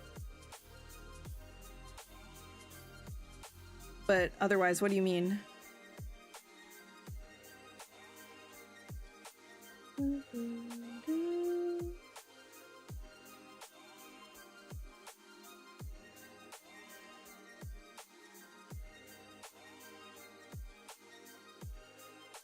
Which you find more difficult to sculpt, humans or animals? I guess it all depends, style.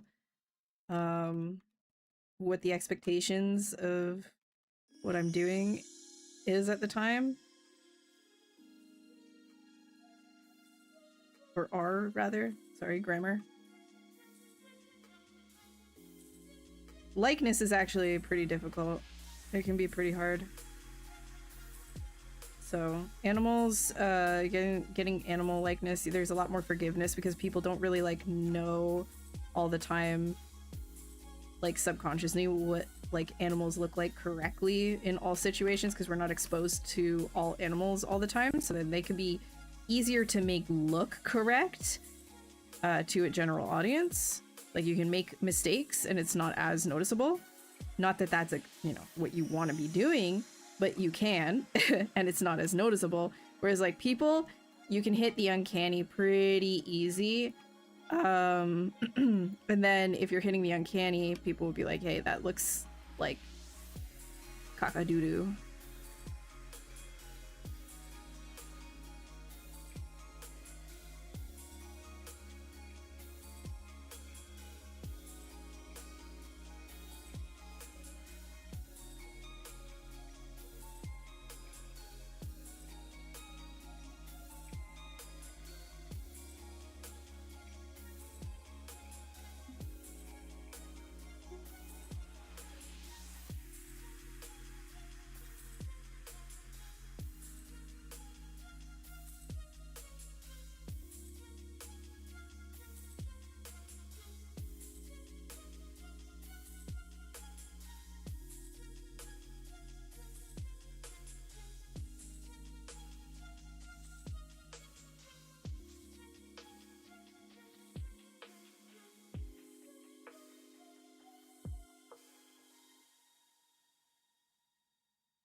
I think we could go with a bigger horse head.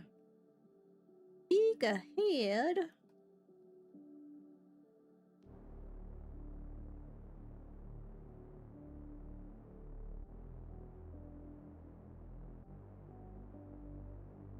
Hey Leonard, how are you? How's it going? Oops.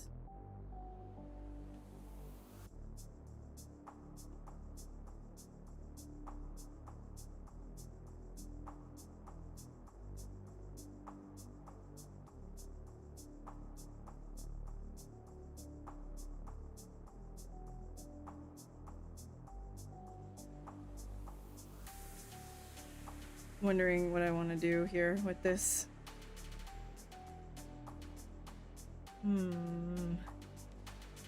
Fire horse, yeah! What do you think about... Nope, got that one. What's my weakness when it comes to sculpting? I have a lot of weaknesses. I have a lot of weaknesses. Weaknesses, like... I guess anything that I haven't been doing like a lot of. I guess if I'm gonna have to do something a little bit more on the industrial side, that's definitely a weakness of mine. Like, you told me right now, make a realistic motorcycle inside of ZBrush, I'd be like, I mean, give me longer than you normally would, I'd figure it out, but that's not my like go-to, you know? Realistic cars, realistic machinery is not like my thing, but I could make it my thing if I really wanted to by like dedicating a whole bunch of time to studying it, I guess. But that's definitely a weakness.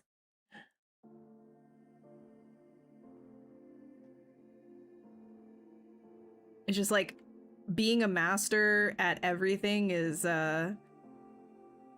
it's a little bit unrealistic. So, and at any given time too, you might be really good at one thing, and then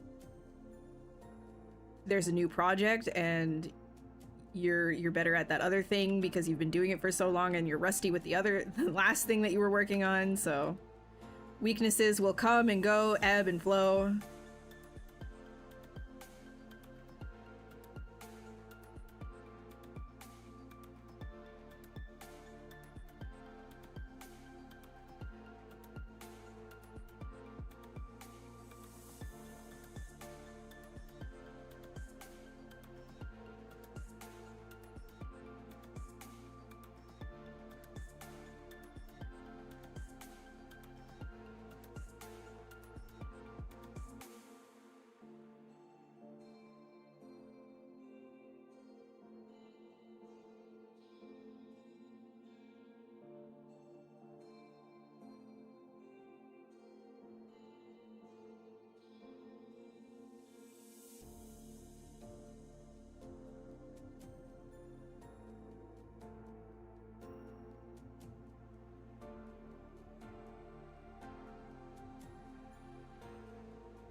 Make a realistic motorcycle right now. Goddamn.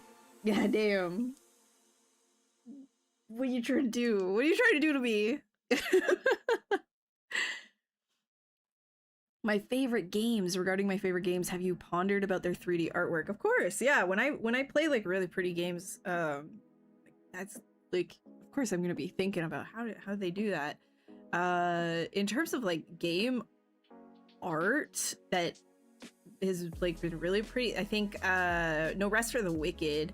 Actually, a streamer that streams here, Alina, if you don't know, actually works on that. So you can definitely check her out. She's a really talented sculptor. But that game has gorgeous visuals. The hand-painted textures, the way that they've kind of like cheated light in certain scenes to make it more dramatic and more like paintings, I think are really, really cool. I really liked what they did with Keeper. I like more like stylistic approaches to art in games for sure. I'm definitely drawn to that. Not necessarily like your typical like World of Warcraft kind of style or adjacent, but more along the lines of like, this looks like a painting. That's really interesting to me. And then in terms of like what games do I play for fun, dude, I haven't played very much recently, but there's a few. There's quite a few. Right now I'm just like waiting for Diablo 4 to come out with the expansion, and I'll be spamming that. I love Diablo. No, that's a contentious one to like, but I really like it. I love Diablo.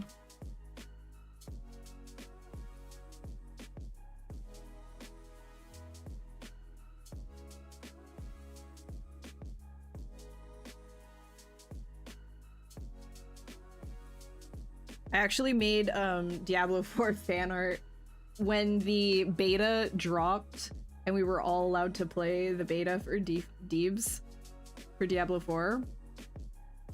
I immediately, like once the beta was done, I immediately just like churned out a fan art super fast of the Blood Bishop because I was like, I love that thing so much.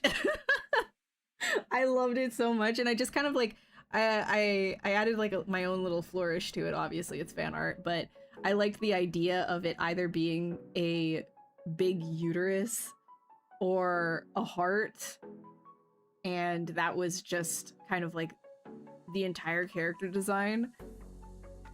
So that was really cool to me, and I just wanted to give a little nod to it. I just dropped it in the chat if you want to look at it.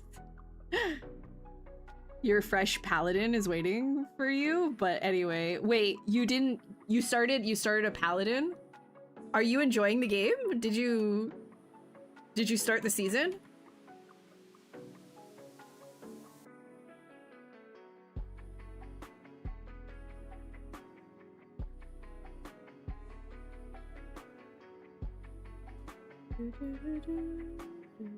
FYI, I'm a hardcore player. I don't play on like the normal, the regular servers. I only play hardcore. Like the regular ones are completely neglected.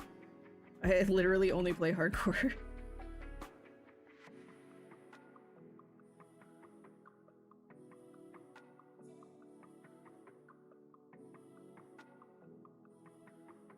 Yeah, Diablo is another one of those that just has like the sauce in terms of art direction for me.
It hurts to say, but Paladin is kind of cool. You even finished the thingy with the bags for the season, and your Paragon. There you go. There you go. I knew you'd come around, Flop. Hey, man, I told you. They've improved it so much. It's really fun to play now. What build are you playing the AFK build? Are you Oradin? Just walking around exploding things.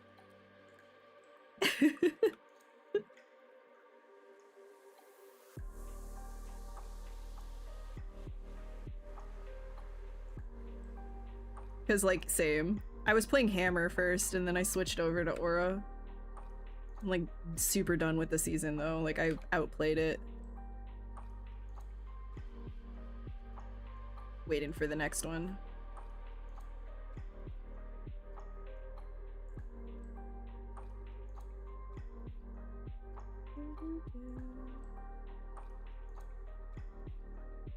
Okay, so this part is, like, quite tricky, especially if you're the type of person like me that likes to put curvature into the back of things.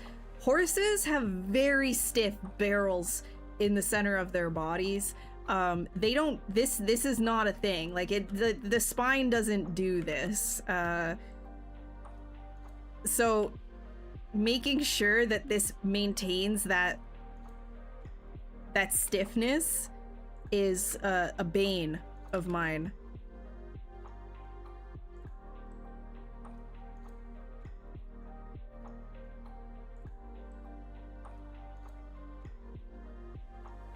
And this one needs to be bigger for sure. Oh, thanks, Rishi. I appreciate it. I'm glad you like my art. That always makes me happy. When somebody likes my art, it makes me very happy. You don't like my art? That's fine too. But if somebody likes my art, hell yeah.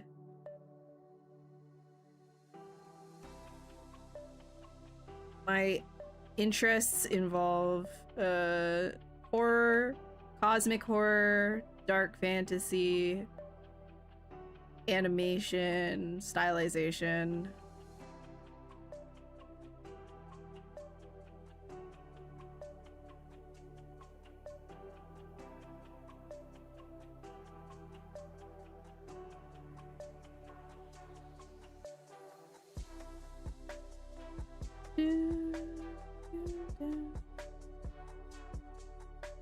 Oh, and I should say surrealism as well, for sure.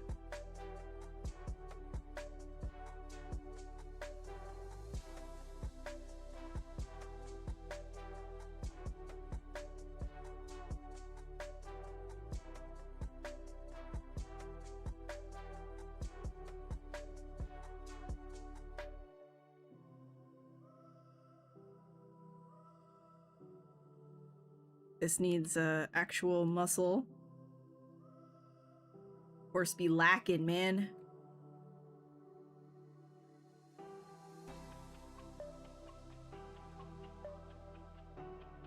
The build Judgment Paladin? Gotcha, okay. Mostly leveling oriented, so you had to search for a good fun one to play. I think when you've got like a lot of stuff done and you've got a whole bunch of gear, try switching to Oridin. It's so broken. It's so broken. It's literally a 0 key build. You don't need to press anything. I don't think it's gonna be like that in the next season, obviously, but just when you're done everything, just switch over and just feel the power. Also do the rigging if yes. What's no, I'm not. I don't do rigging. I do not rig.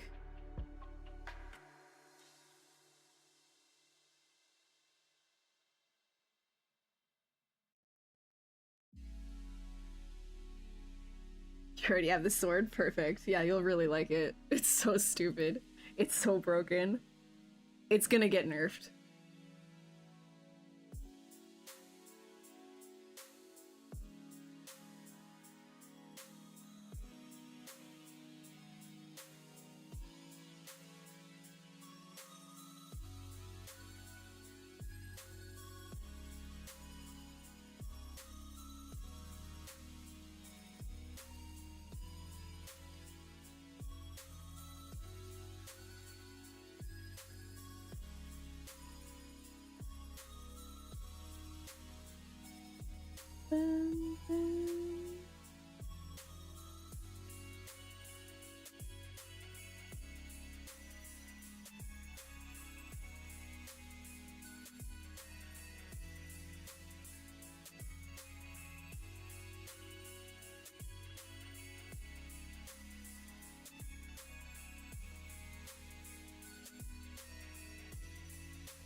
Papa.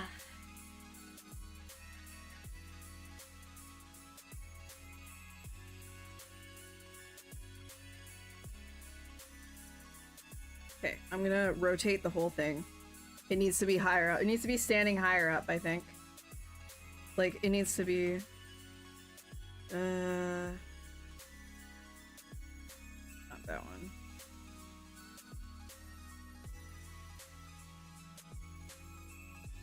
Yeah, that's just feeling better, and then I can push this. Feels like it's standing better. It's a little bit more balanced.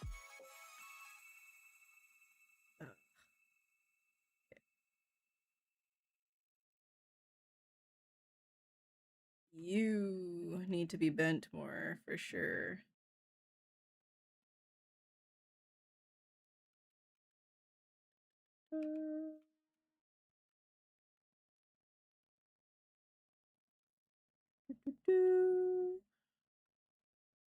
I think, how is it gonna... Yeah, bigger. You need bigger. And this one actually should come down more. Push that up.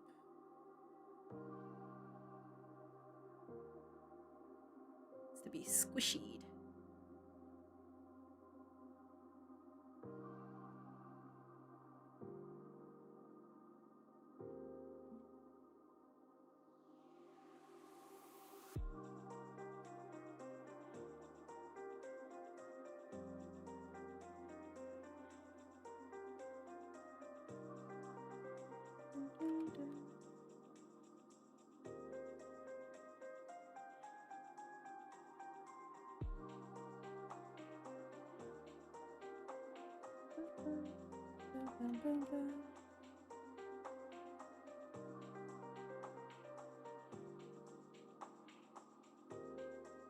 That's too much of this is out of proportion now.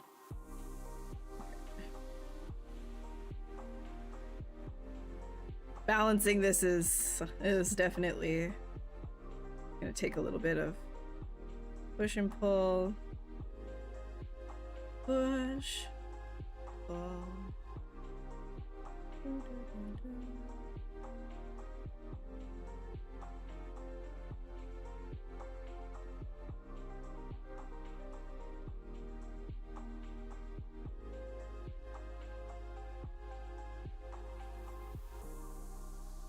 That knee was too far down, I think. And this guy should come back a little bit more.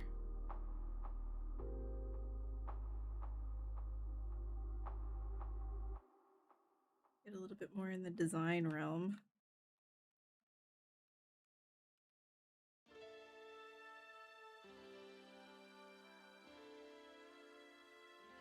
Okay.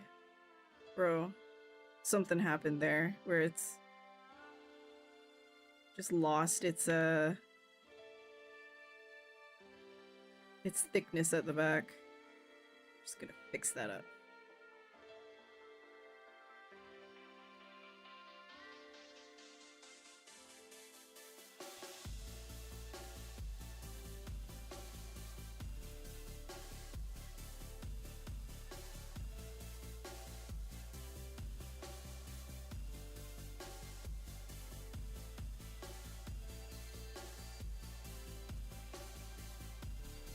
Then what's revealed is this actually does need to come back.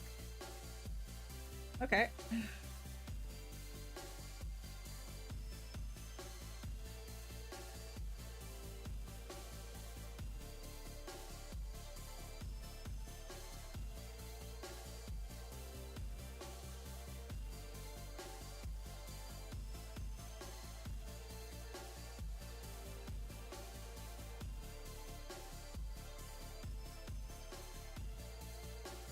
Hey, Jiki, how's it going? How you doing?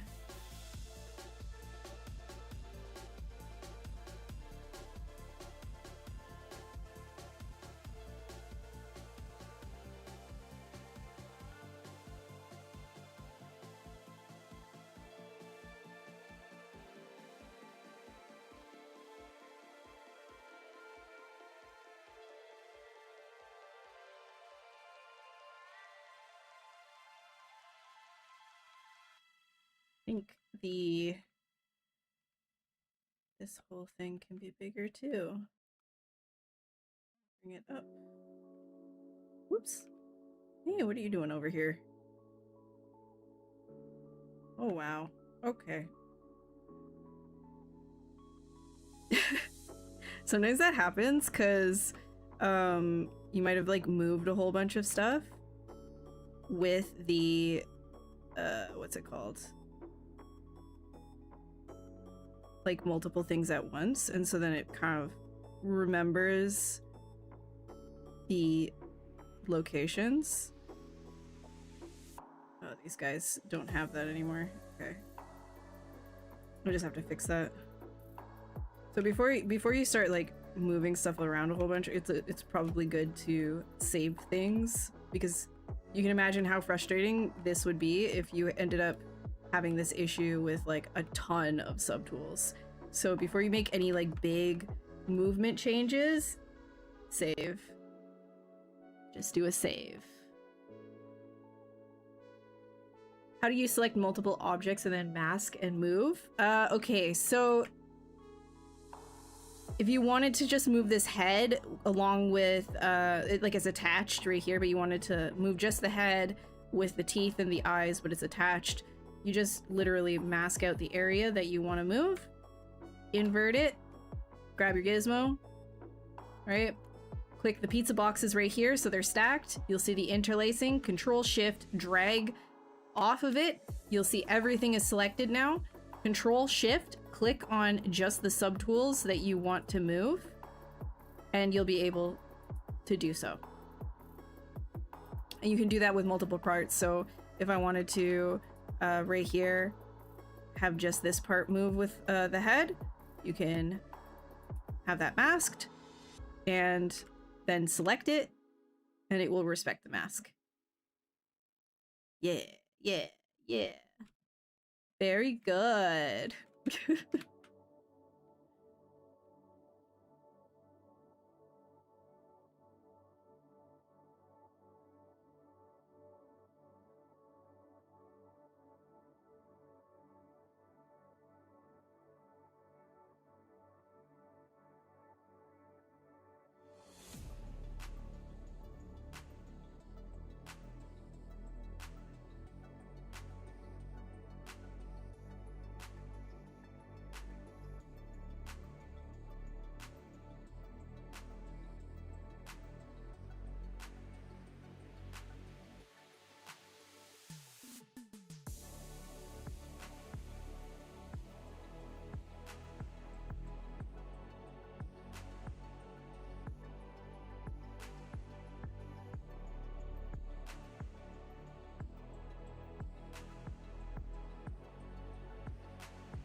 All right.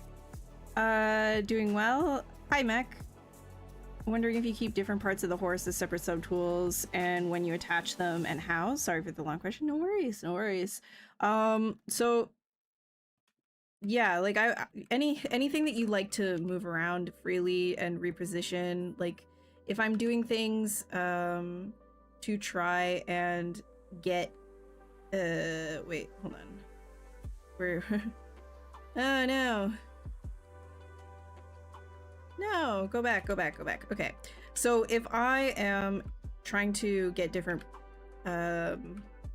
what's it called? Proportions for different things, like the limbs, for example, I'm not like set in stone about one specific proportion of the body or whatever. I'll keep it as separate and low res until I'm happy with the proportions, and then I will start to attach things and dynamesh them afterwards. Otherwise I'll keep them separate until I'm ready to attach them. Usually I'll keep them separate only temporarily though, because like if I want to start getting into details, I'm probably just gonna attach everything.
I'm gonna go quickly take a break.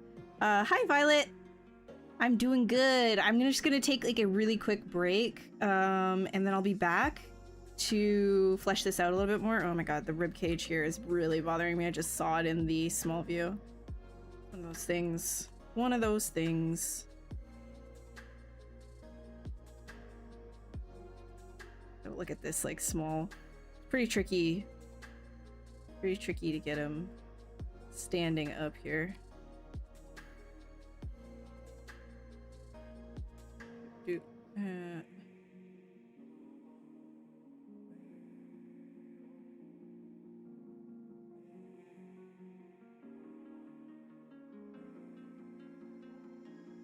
Yeah, it's gonna need some more help.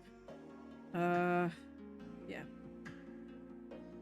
Should take my quick break though before I get sucked into this. I'm gonna get sucked in to fixing. No, here it comes. No, I need to take my break.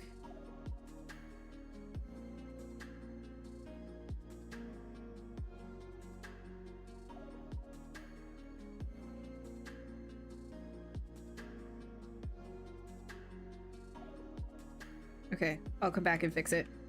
I'll come back for you. I'll come back for you. I just need to go. Just need to go just for a little bit. Just a few minutes. Just a few minutos.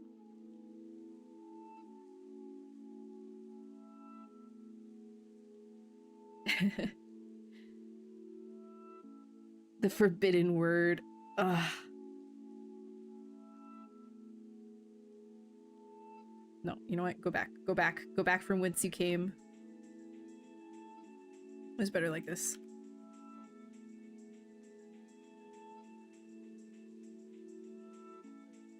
Wait, how much?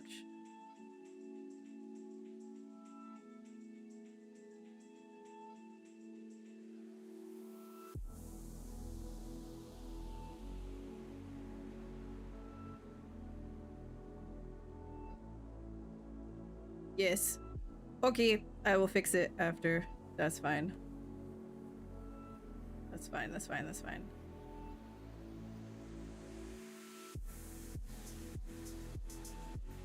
Sorry. Okay. Okay, for real. Break. Here. Let me put let me put this. Let me like. Yeehaw. What's a good view? What's a good view? I don't know. I don't know what a good view is. It's gonna be more dynamic once I pose it. Okay. I'm gonna be back in like just a few minutes and then I will finish it up. Okay, BRB, get a good stretch in.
It's Monty time.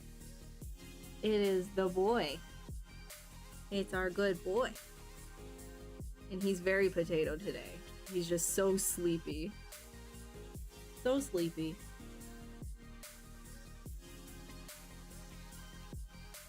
Oh, that's scary. I'm sorry. Here, let me get it on your face.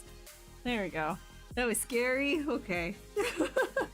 He didn't want the mic there. He was like, no, I don't want to speak. I don't want to speak to the chat. Hi, Davies. How are you? Yes, our good sleepy boys on the stream again. Hi, Reaper. There. Whenever you make fingers after setting up the pose, now it's time to join them using Dynamesh, but using Dynamesh merges the fingers, mesh also with each other, and if enabling groups makes it separate mesh. So how to Dynamesh. Yeah, I covered this a little bit earlier in the stream, probably an hour ago. I basically what you want to be doing is anything that you're merging together, you could do a remesh by union using the gizmo. I can show it again in a second. Is he 8 today? No, he turned 8 in October. So he's gonna be 9 this year. He's getting to be an old man. Mr. Mans. He's a good boy though. Yes. I can't believe for 8 years we've been bringing him on this stream. We've been here for so long. He's a good boy. Alright, I'm gonna put him on the ground now. You get to go on the ground. You get to go in your bed. You want this one? You want the cozy?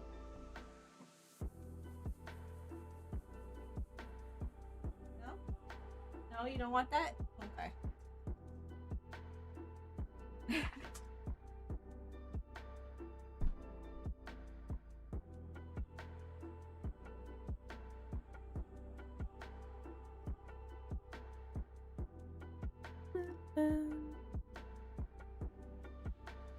Okay, if you're Dynameshing and putting things together, there's this thing called, right when you click the gizmo gear icon right here, remesh by union. Make sure that your symmetry is off, then do a remesh by union, and then do a mirror and weld afterwards. That way all of your geometry will attach. You can then go in with Sculptress Pro and smooth it out a little bit more, and then hit it with a Z remesh instead.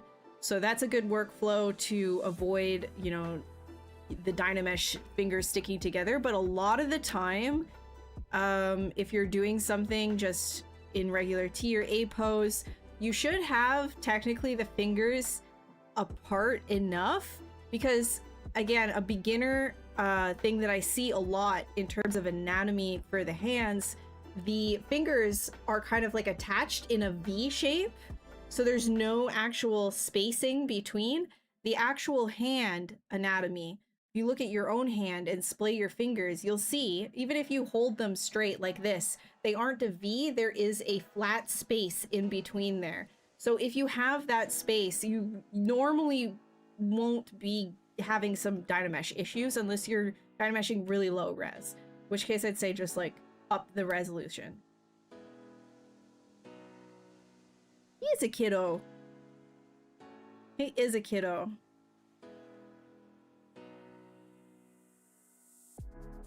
He's a good kiddo.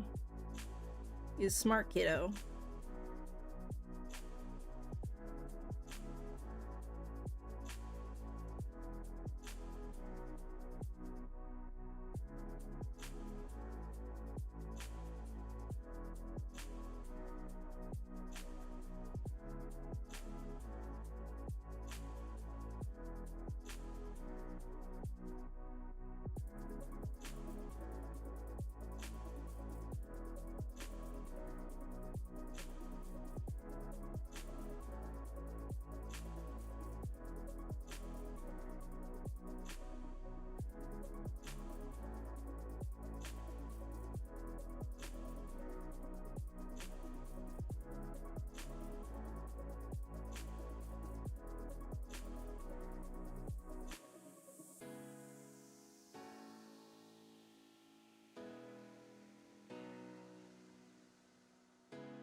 I guess you can't see it.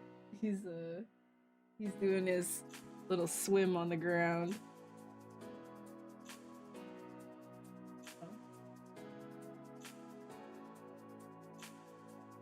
Are you done swimming?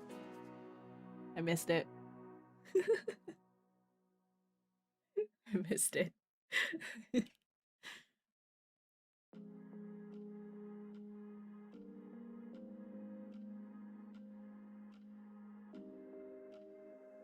Mainly happens with feet and fingers, yeah. So you can scrub back in the stream, and I demonstrated how to do that earlier, probably like an hour ago.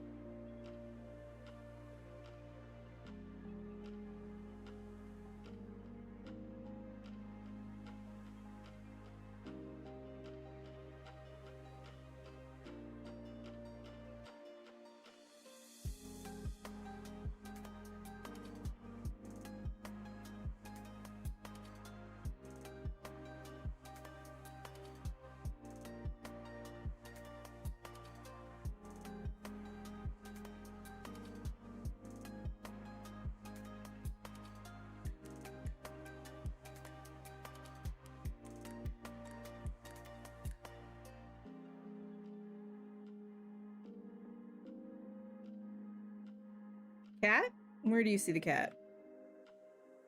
I don't have a cat. No cat here.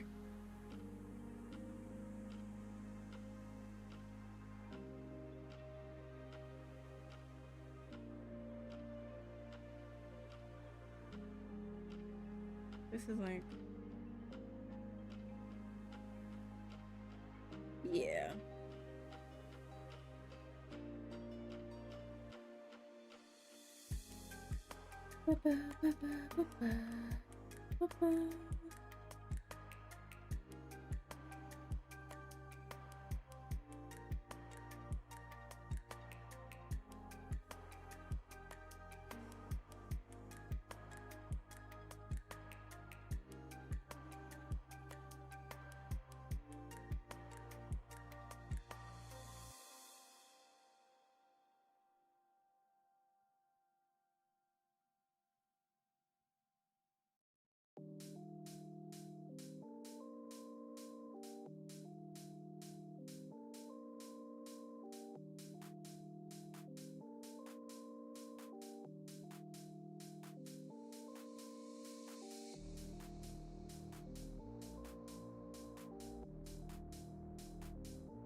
How would I be? What would be my top 3 animal anatomy that a 3D artist must know? Horses, cats, dogs, and then you could throw in a reptile of some kind, like a lizard. I would say 3 of them. So if you're looking at just, so I've got I would say there's a few more than just 3. You're gonna want to choose one kind of a bird, probably some sort of a lizard, and definitely a horse, and either a dog or a cat or both, I think would be good, because then, you know, when it comes to like primates, as long as you know human anatomy, that's translatable, but there is like a whole other thing, you know, when you're dealing with like gorilla hands and everything, it's not as like, you still need like different, you still need to like reference things, but because a bird is so significantly different than something like a horse, I would say, yeah, gotta throw a bird in there.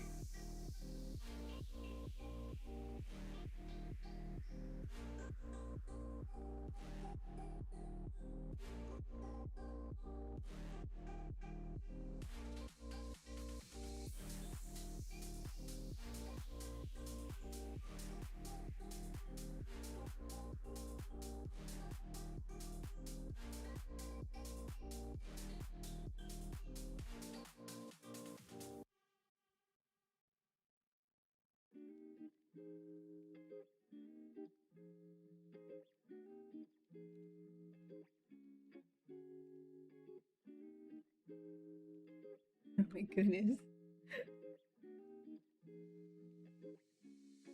Maybe you can hear him snoring.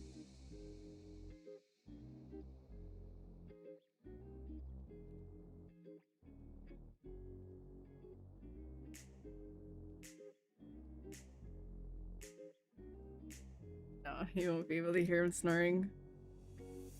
He's snoring.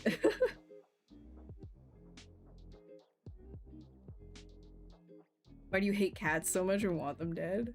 Wait, what? What? What? Why would- wait, what? What's happening? Why do you think I hate cats?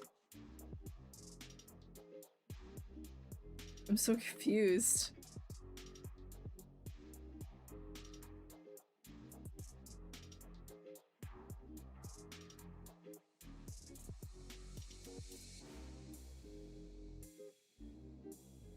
The missile is tired. He is eepy. Yeah, he's just having a little eeps.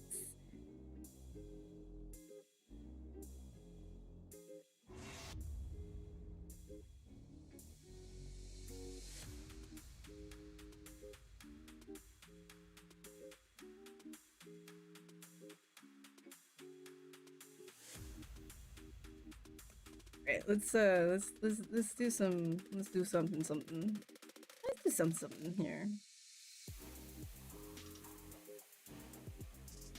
Start the sketch on this.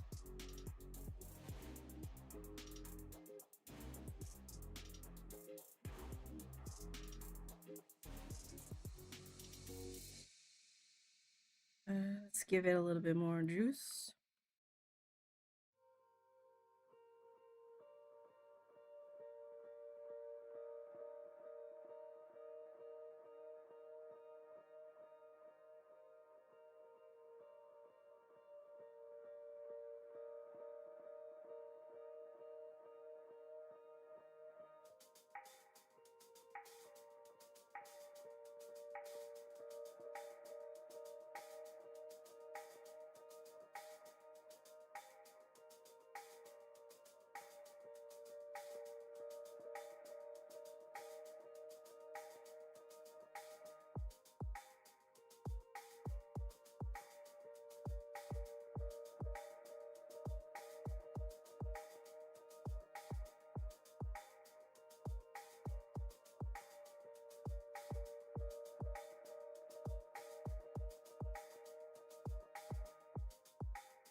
How do I get to stream for Max on? Yeah, they actually, yes, they did ask me. But that was, my gosh, like 9 years ago. So now I think if you want to stream for Maxon, you can put in a application. I think it's still there. Let's see.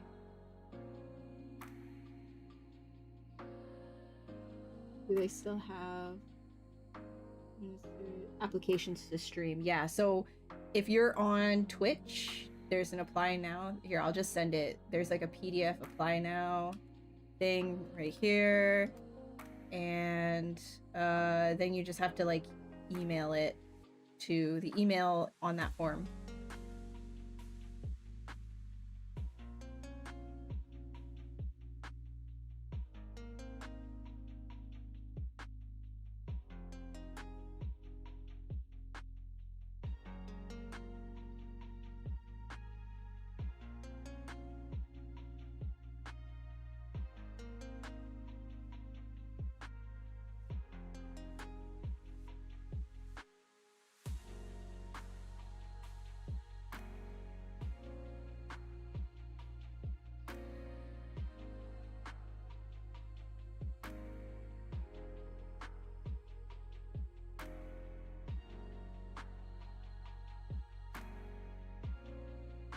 Requirements, how would they choose?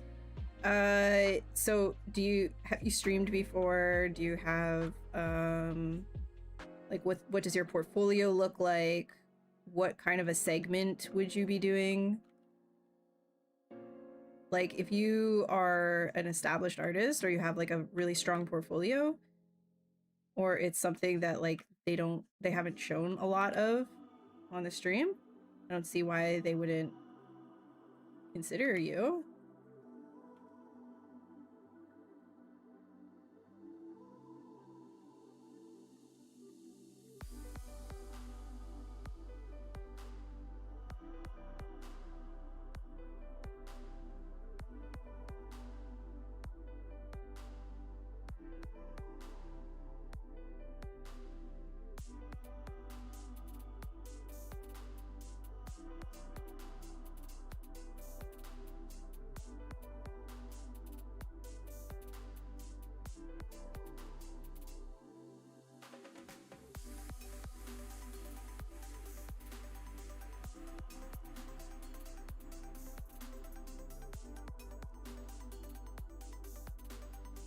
Does have like this like I'm gonna do the lip on this guy.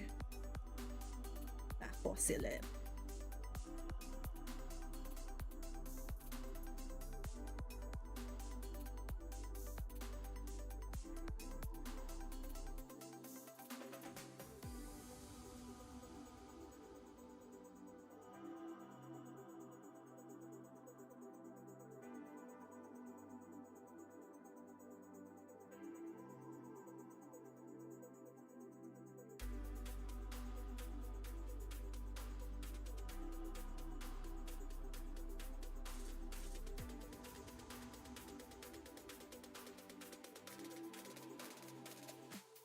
It looks a little goofy.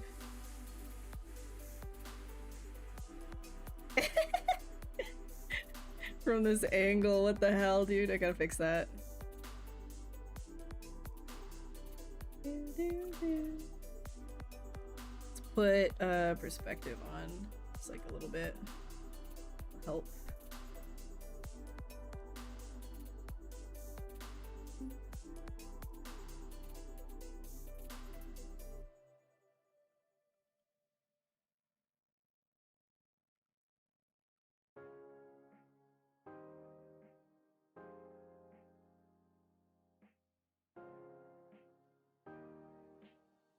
Yeah, it's volunteer work. You wouldn't be paid for this.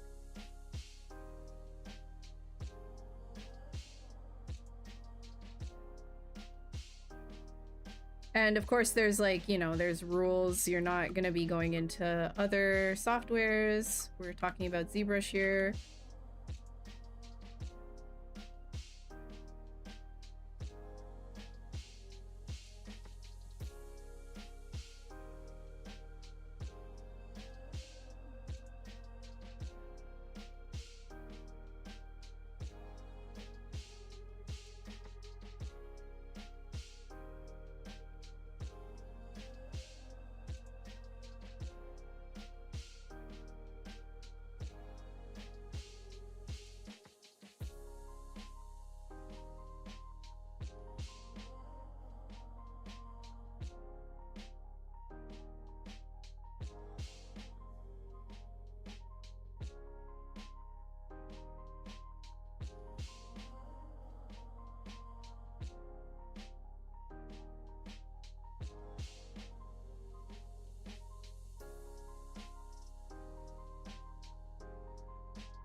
to make this like work better, I'm gonna have to attach the neck to the arms.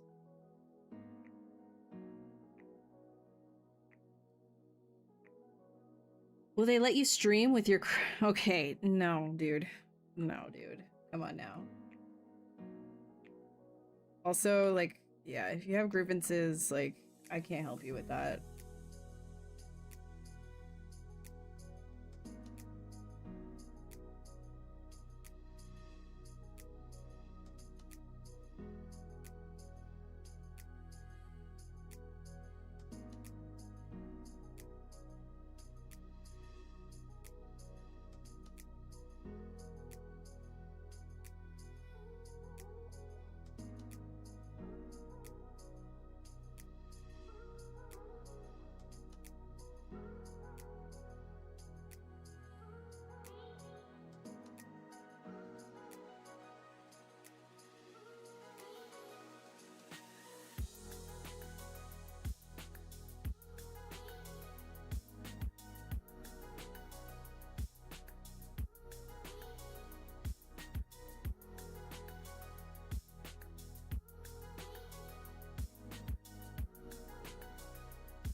Actually, I'm not going to use that. Let's go ahead and...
Learning how to use ZBrush? Oh, thank you so much. Okay, well, if you're learning how to use ZBrush, the best way to do that is to get messy with all the brushes. Get your favorite 5 and just get in there and start doing stuff. Don't worry if you're messing it up a whole bunch and looking ugly, and that's fine, because the more ugly that you make, the more pretty you can make. Because you gotta get all the ugly out of the way first in order to make the pretty. You know what I mean? But it's cool that you're learning. Welcome to probably one of the better channels to be on if you're learning ZBrush, because it is the official channel and there's like a whole bunch of streamers here, not just myself. And they will be able to show you the way. So if you ever have any questions, drop them.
try and get this.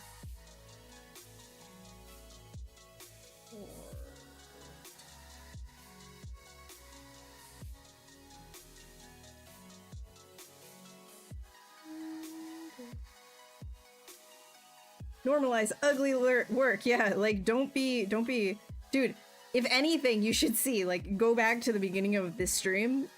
It looks ugly. It's gonna look ugly for a little bit, and then you can make it look good, right? Like, don't be afraid of things looking ugly. Yeah. Somebody's gonna judge you. Somebody's gonna judge you no matter what. And their judgment shouldn't make you stop doing what you love to do. Don't let somebody else being like, that doesn't look right, make you feel like you shouldn't be doing what you're doing or posting what you're posting online. Just keep doing it. Just keep going. Be stubborn in loving doing art. In your opinion, do you think, oh my goodness. Oh, that's such a loaded question. It's like, and the thing that really bugs me too is the fact that that is a question that comes into every single stream. Half the time, it's a genuine question, and the other half of the time, it's very like pro Gen AI people for some reason wanting to start things. So if you're genuine, I'll answer this and say it will take over in the areas where cost cutting is more important than quality. Otherwise, no.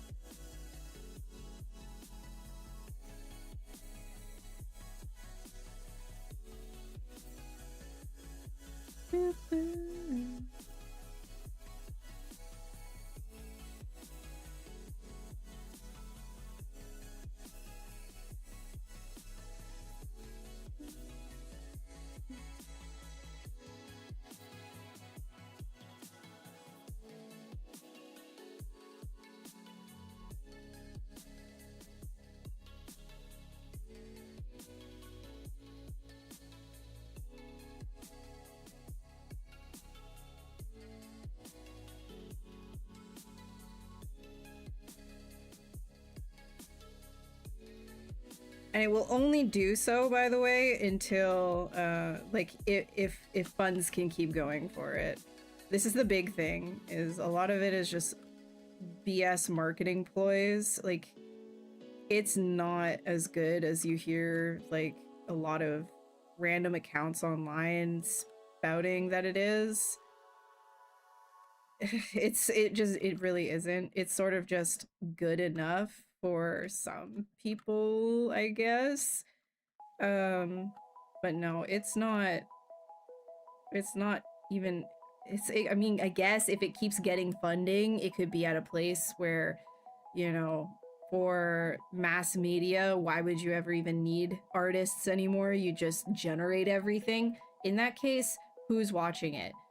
What is your audience, right? I'm talking about this very objectively. I'm going to be so straight with you and say I despise, I rebuke generative AI in art, writing, music, anything to do with the arts. Get it out of there. I rebuke it. Now, that being said, being objective, talking like a finance person, it is good enough for some, and that good enough, as long as it's making money, will continue to be a thing. If you don't want this to be the future of the industry, though, you have to make your own stance on that well known. You need to not use it, especially if you're learning. This is an actual, this is objective. This is not me being like, I hate this, so don't use it. If you are learning art, do not use generative AI. Do not use it. Do not. If you are learning art, you are going to do a disservice to yourself. If you're learning how to write, if you're learning how to play music, if you're doing anything creative, you are going to atrophy yourself before you've even built that muscle in your brain. You need to do it yourself. Do not use generative concepts. Do not use generative style transfer, whatever the hell. Do not do that at all. Do not try to say, I'm making my own model. Again, don't do that. If you are learning, you are going to shoot yourself in the foot. Genuinely, don't do that. There's like an entire brigade of people on LinkedIn and on Twitter and wherever else, and they're just, a lot of them are bots, by the way, and they're just spamming, I don't understand why artists are so upset with generative AI, ignoring the plethora of problems with it. They just keep saying that, and they say, it's going to empower you. People need to jump on this now. Let me break that down for you really quick. As somebody getting into this, if you are starting to learn art for the first time, if you start using generative tools now, you are not going to learn the foundations that you need to learn, and you're going to adapt your taste to a homogenized image of art as well. This is the key thing, is taste and your own style and how that develops. If you start to use generative AI as you're learning, that homogenization of art, your stuff is going to look like everything else. You are not going to develop your own voice. You're not going to be able to explore yourself the way that you would otherwise. You're not going to be working your creative muscles the same way either. So it's very, very important that you push that away and you ignore that noise and you just do art, even though it takes more time, even though it, you know, you have to go through the trenches of the ugly. It is very important to do that, as well as these, you know, whatever model that you might be using now is like, this is the new hot thing, get on it, you're going to be left behind. You start learning that, they're going to come out with another one 6 months later. It's going to be even easier to use. The wall of the barrier of entry keeps getting lower and lower. This idea of democratizing art, it's for babies, right? They say you have to learn the tools. There's nothing to learn. What you need to learn is art. You need to learn art. You need to learn the foundations. You need to have your own voice. These are not things that are going to get any more difficult to use. They're not going to get more complicated. They want mass adoption. So they're making it as simple to use as possible, as easy as one click button, whatever, because at the end of the day, it is designed to replace the artist. It's designed to make the pipeline super efficient so you don't need to hire a whole bunch of people. And once you realize that it's actually a replacement and not something to use as empowerment, then you realize, yeah, okay, if I want to stand as my own artist, I need to push that away. Don't let it replace a part of you and your own skill, especially as you're growing. Do not do that. You're gonna be your own person though, right? I can't tell you what to do. That's my 2 cents.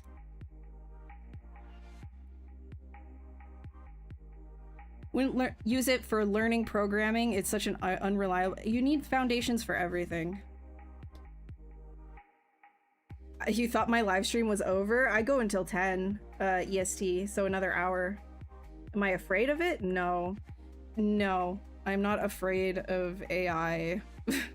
I think that's another thing too. I know a lot of people that are upset with it, but then it's almost like, you know, for some reason online, there's a lot of people, maybe it's like the marketing, because people like Sam Altman have been like, it's so scary, you know, it's so powerful as part of their marketing thing, that a lot of people are saying that artists are afraid of AI.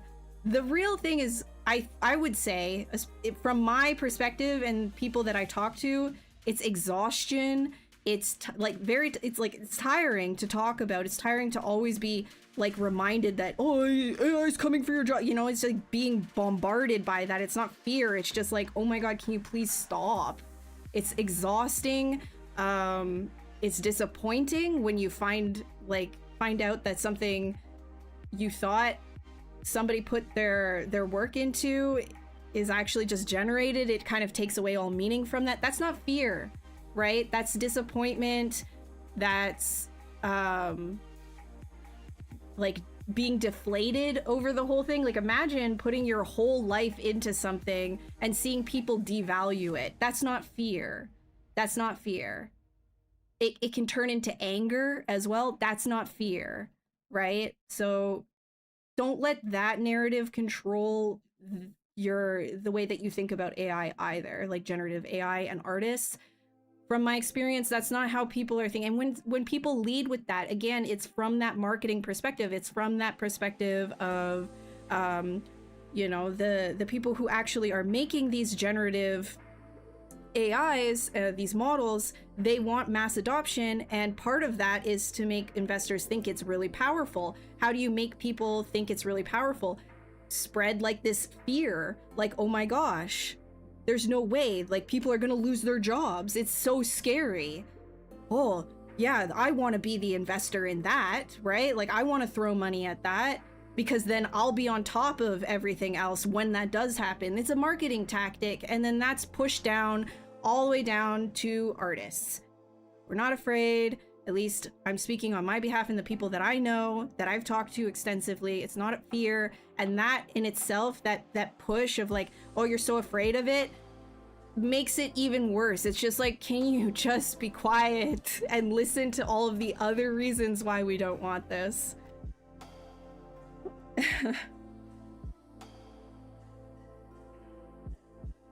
Woke up in India? Well, welcome, Art. Also, I need to express that these are my opinions, not Maxon's, though I'm sure currently there's a lot of people there that probably share the same opinion as me. Do character artists use 85mm focal length mostly? Depends on what you're doing. If you're matching photos for likeness sculpting, working with scans, for example, etc., then you're gonna want to match whatever focal length those pictures were taken in. But when it comes to just doing like stylized stuff, I kind of just put a little bit of perspective on just to see how it's looking, but you don't have to stick to one or the other. I would stay far away from like a more extreme focal length, like 35mm personally, because you can get distortion. Unless specifically you want to check references that you're working with that have been shot with 35mm, then that's like a good call.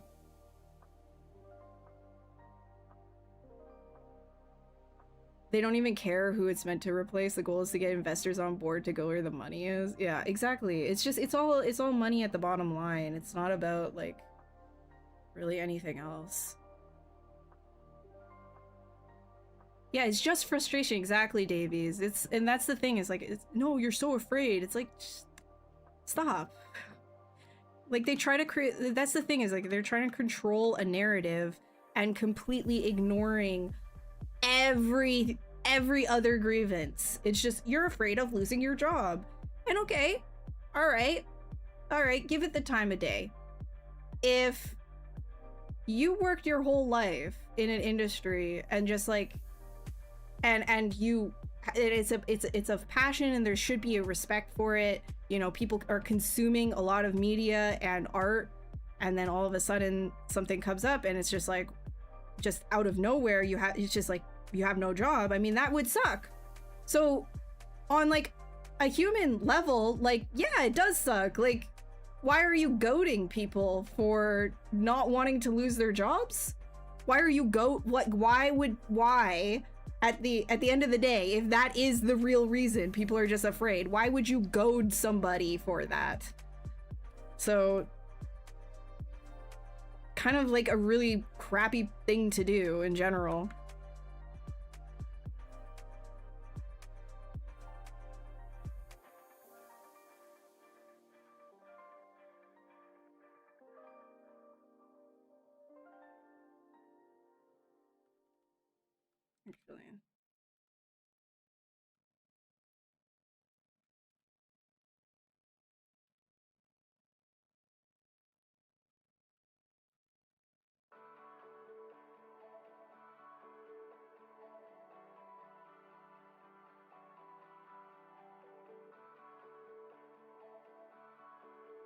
The thing is, right, like, as I was saying earlier in the stream too, like, you know, when people were asking about finances and getting into this field, And when I said, like, don't be afraid to get, you know, your side job or whatever, it's very common in this industry to have either come from a completely different background or, you know, in between jobs, having other jobs that are not in the industry. I have plenty of friends that don't have work in the industry at the moment. It might be working a side job in a different field, etc. That's like totally normal. So like there's nothing wrong with that either. Like this, you know, like artists are not, we're not like separate from the idea of training other skills or getting jobs somewhere else. So that's another thing that also kind of bothers me, of like this whole, oh, your job's going away, you're afraid, you're gonna have to work something else, haha. And then like some people like even like throw like, oh, you have to work McDonald's. It's like, you're just a bad person. First of all, you're looking down on service workers. Second, people have to do what they have to do. They've always had to do what they've had to do. Like this industry isn't like super forgiving where everybody gets a full-time job and you just like work 9 to 5 and then that's it. You know, it's not that simple. There's just a lot of preconceived notions that come into that phrase of you're afraid. That's why you don't want to use AI. It's just not it, man.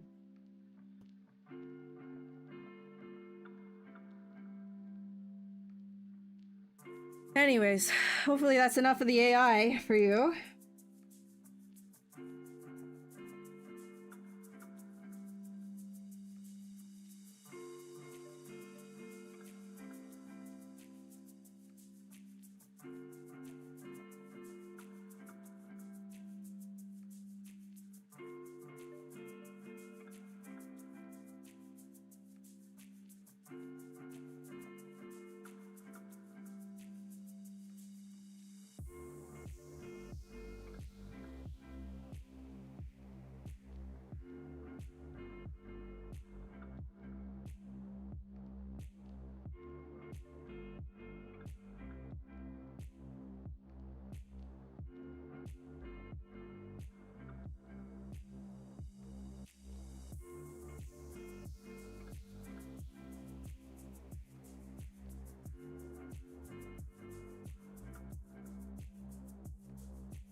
Someone deleted your chat. Probably the bot. Probably Nightbot.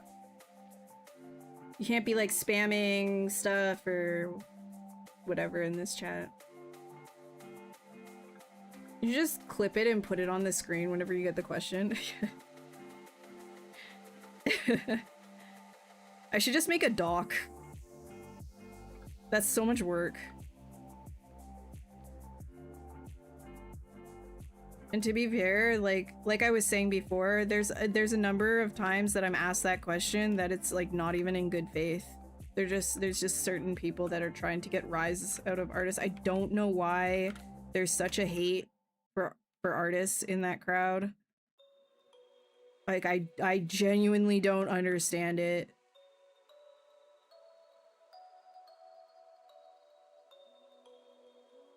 Like anybody can do art, man.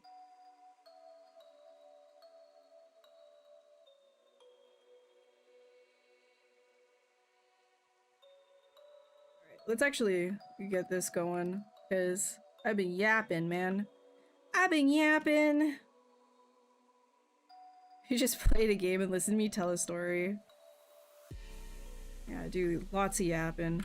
It's part of being a streamer.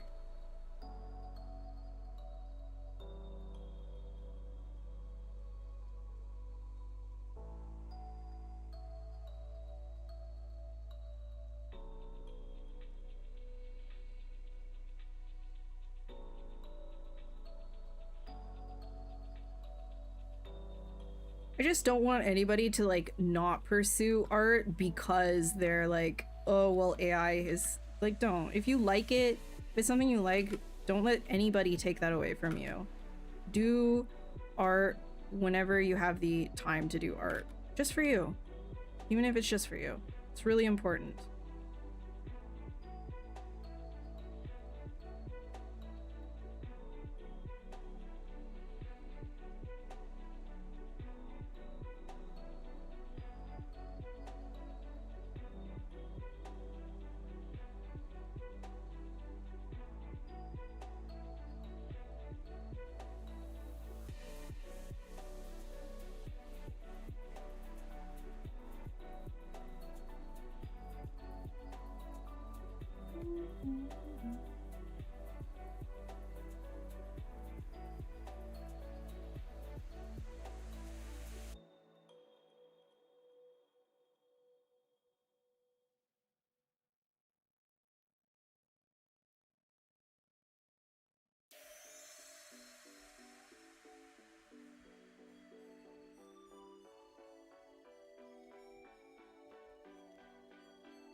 The wrist lord.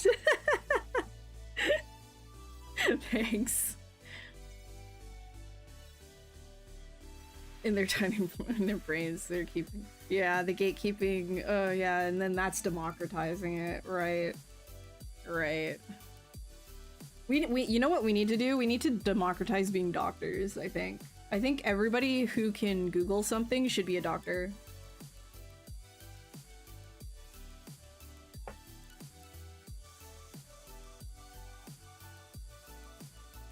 Yeah, mind.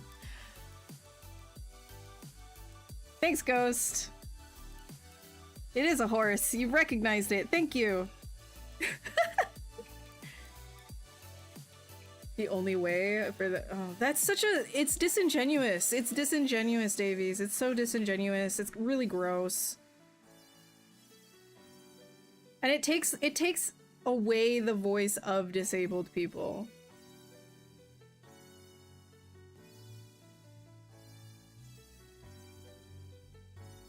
Because there's so many disabled artists already. Just really nasty.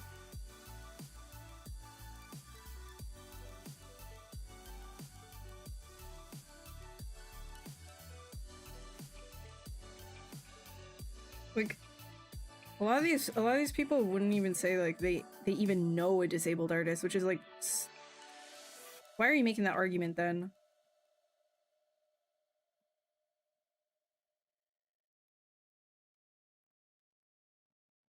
I think what bothers me is just like that being like they're using like disabled people as sort of this like it's almost like it's like moral, like they're trying to make it moral, which is really nasty.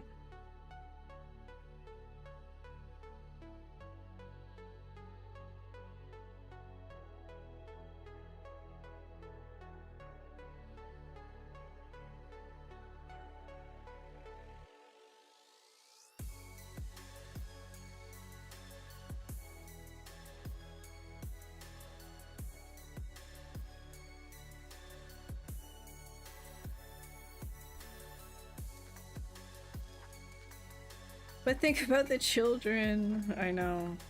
I'm aware.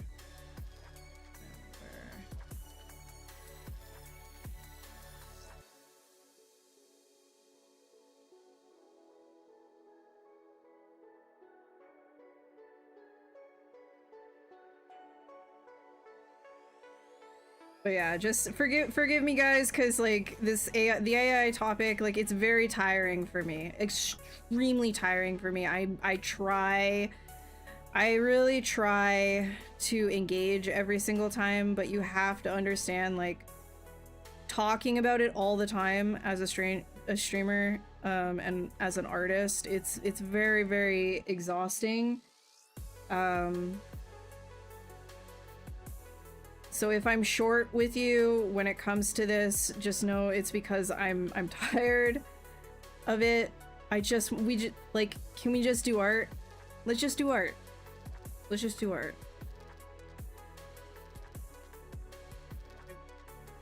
Screw that stuff.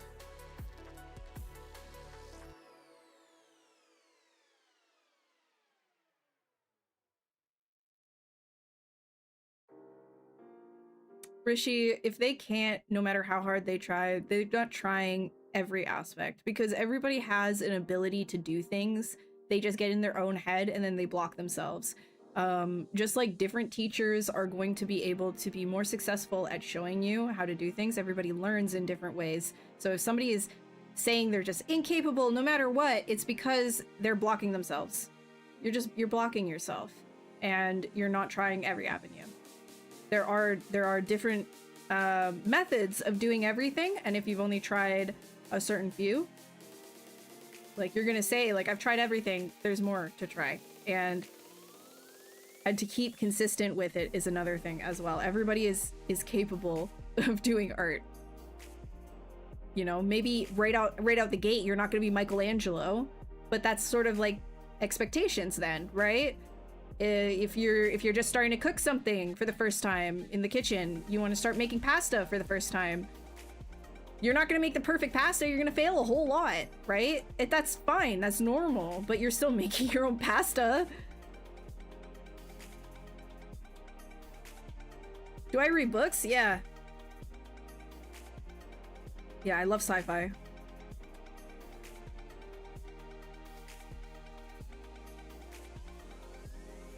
My god, we've barely done anything. We're just yapping, man. It was a joke. Yeah, I know. I'm a little charged right now, Rishi. You know, as I was just saying. Remesh by union? What are we talking about here? Merge two subtools in their mesh. Yes, remesh by union. So I covered this earlier in the stream. If you want to scrub backwards, you'll be able to find it.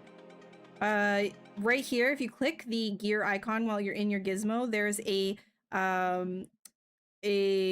modifier that you can apply to your mesh. As long as all of your subtools are merged into one, then you can say remesh by union, and that will just take anything that's intersecting, any intersecting geo, and remesh it. It's a little bit jank though, so you'll still want to do either a Z remesh on top of that to get cleaner topology, or you can then sculpt on top of it with Sculptress Pro just to soften it out. Tried teleportation, but it never worked. I wish I could teleport. That would be cool. Actually, maybe I don't wish I could teleport. You want to know why? Because if you really think about it, would that not just be technically a copy of yourself rather than your actual being? So technically, every time you teleport, would you not just die? A copy continues.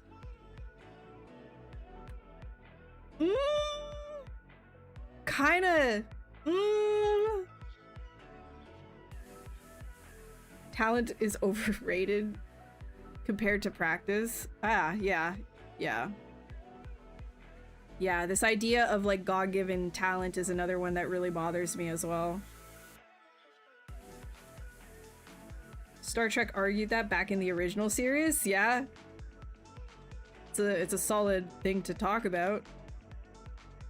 Okay. Let's do...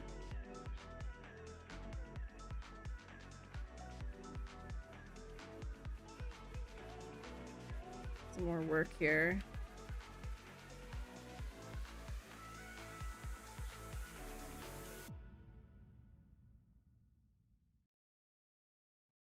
I haven't watched a ton of Star Trek.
Theseus boat on it.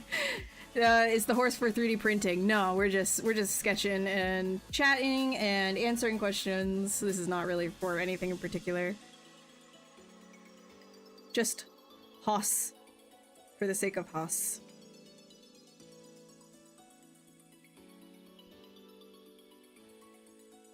Z-modeler brush, like Maya has, for example, adding multi-cool, like... Yeah, the thing is, though, that ZBrush is a 2.5D program, so structurally, it doesn't operate the same as other 3D suites. So that's where the workarounds come in when it comes to a lot of, like, the topology tools.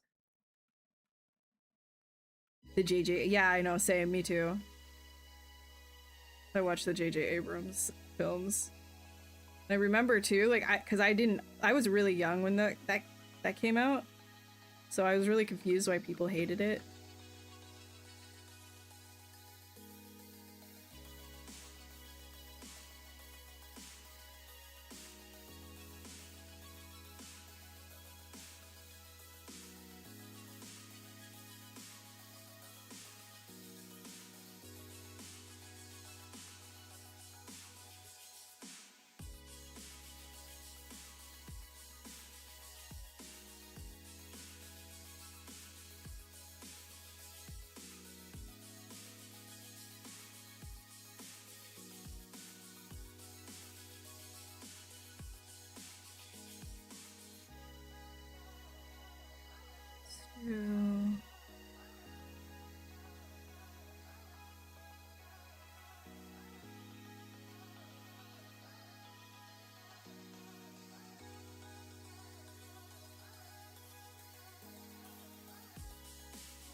Let's go ahead and grab this. Where's the RGB levels? There we go. We'll fill that. And we'll go back. Or Mac cap. Horse kicked you in the chest as a kid? Ooh. Ooh, that's like rib breaking levels of oof, dude. That sucks. Yeah, damn. Horse kicks are no joke. I remember I was scared of horses for the longest time because when I was a kid, when I wanted to go and feed the horse, I was told to like just whatever, like nobody told me I needed a flat hand. Just here, go feed the horse. Bit that hand. It bit hard.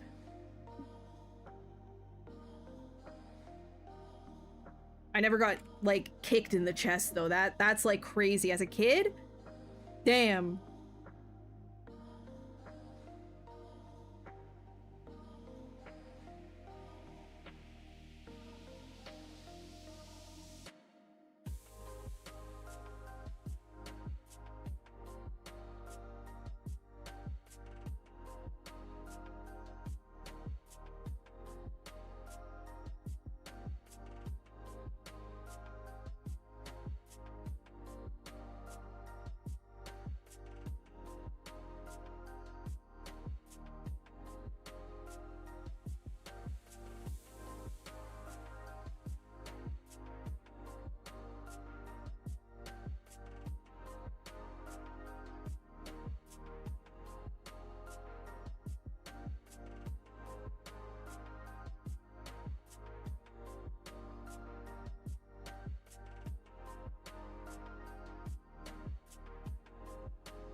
Been near a horse since you were a kid. Fair enough. Fair enough.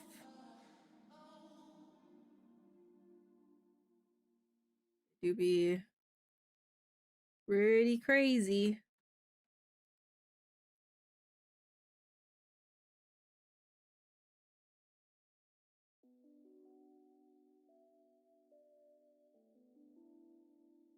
I really like horses though. It's just, yeah, I don't know how to handle them.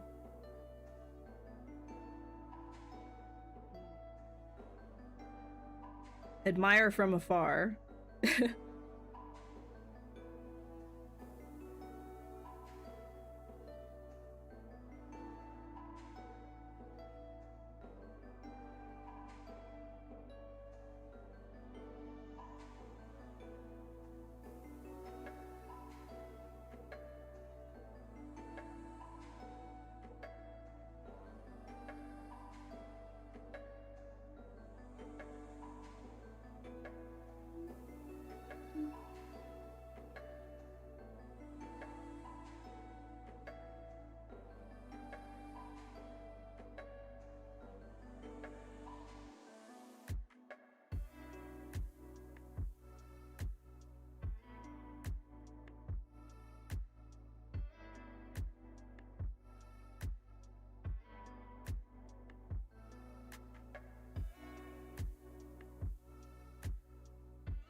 Mini horse as a pet? Yeah, they're great. As long as you have the space, let them run free. They're so cute. Little ponies.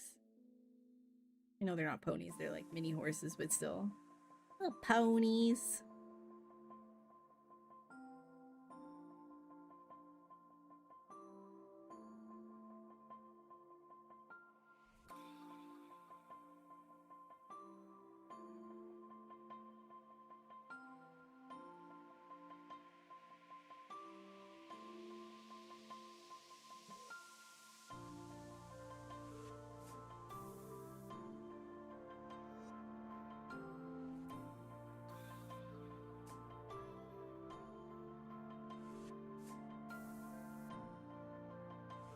You broke your spine? I hope the horse didn't break your spine. Jesus.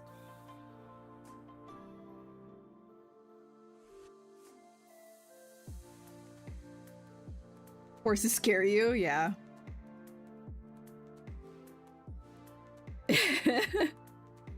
Yeah, I'm the same. Like, I really like them. I think they're really awesome, but I have no real experience with them. So I will admire from afar as well.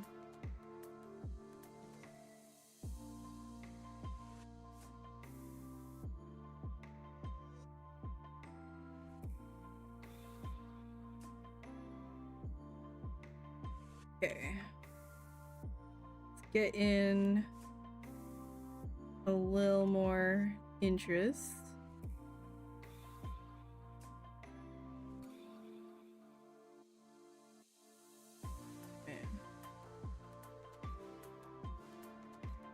I'm gonna turn these off for right now, so I can see what we're doing.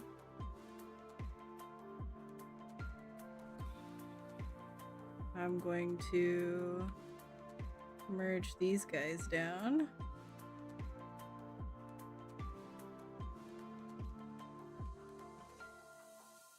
Three mils too much. 3 mils way too much.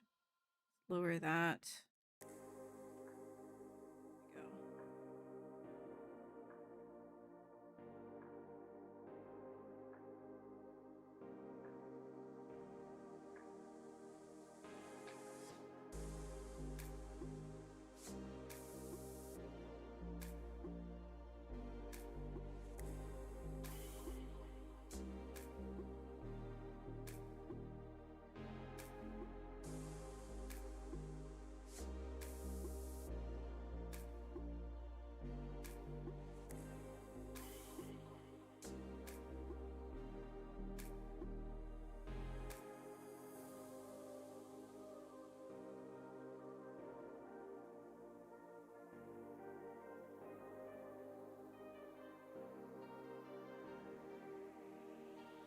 Getting thrown off a horse, where horses, yeah, wow, yeah, I mean, like, it's very, very dangerous. They're very, like, they're their own individuals.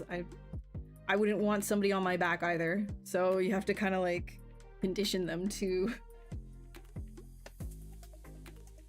that in general.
Hey Ches, what are some of your favorite plugins or brush packs? Brush packs, I'd say go check out Pablo Munez Gomez. What does he call his workshop now?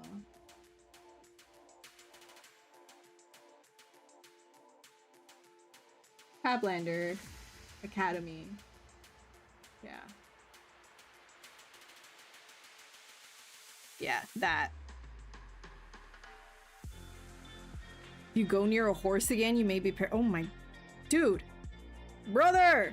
Don't go near horses! Horrifying.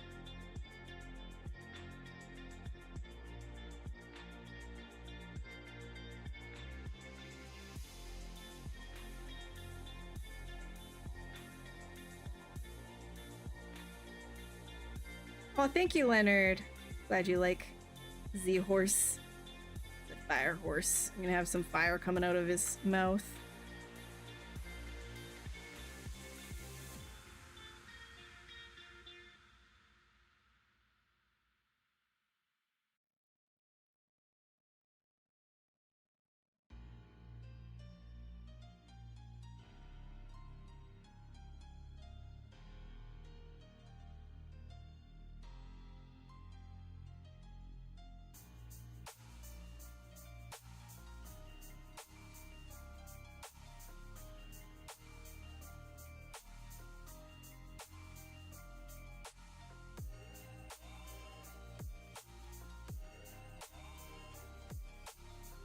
You're on kind of late tonight?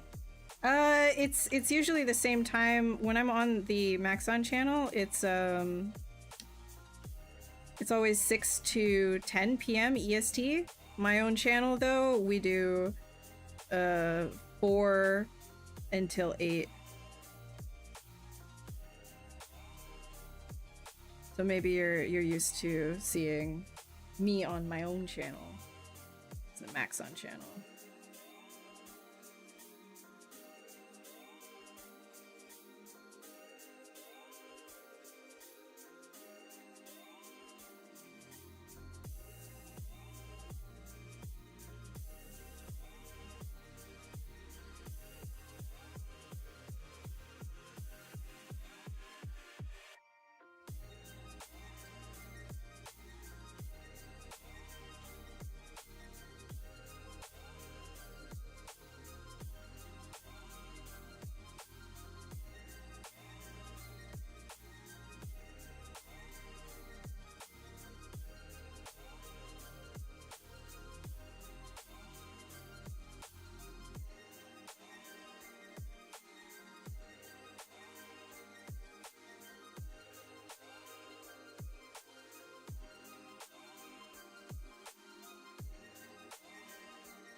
No worries. See you, Rishi. Have a good evening.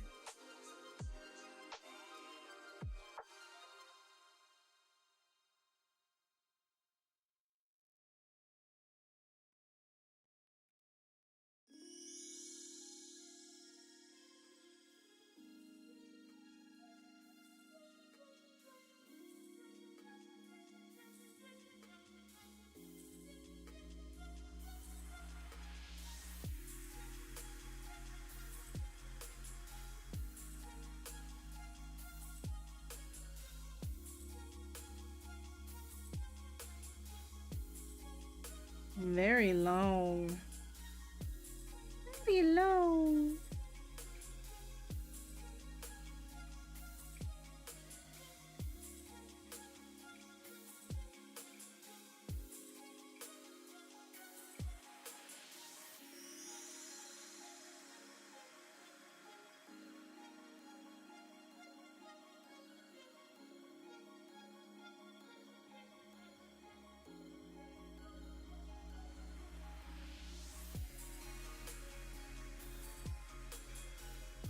The horse from Z-Spheres used a normal sphere. Yeah, I just used a... Just used... If you scroll back in the stream, you'll see. It's just a bunch of primitive shapes. How do I achieve this softness with Dynamesh? First work low res, and then work your way up. And don't rely too heavily on smoothing. Like... Most of the smoothness that you'll see is me like just sculpting over things and lightly smoothing something.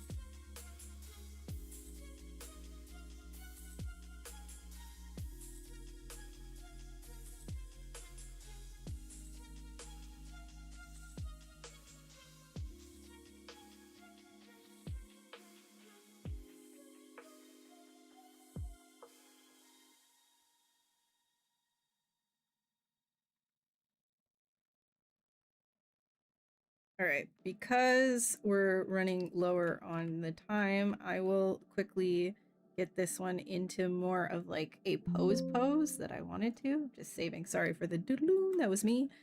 I will do a T-pose to sub D. Where is this? Transpose master, pose master. And I will start working with it like that. Symmetry.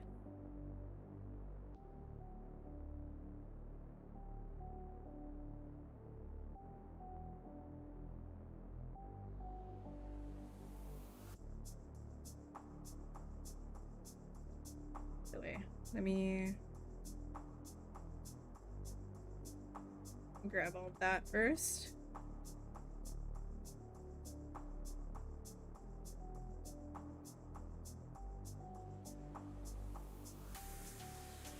Whoa! I have symmetry on. My bad.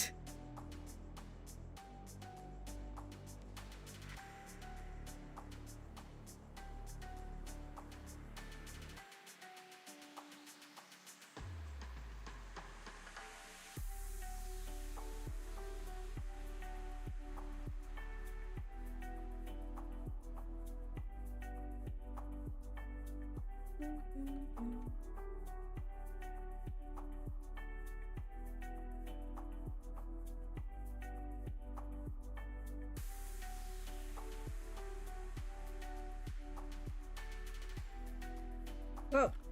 No.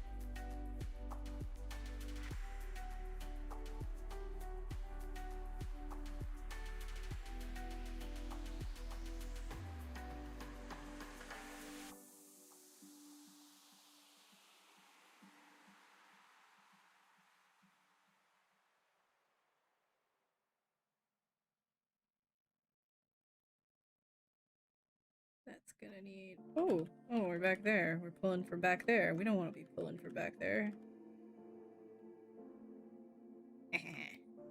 Glad I caught that. That would have been ugly.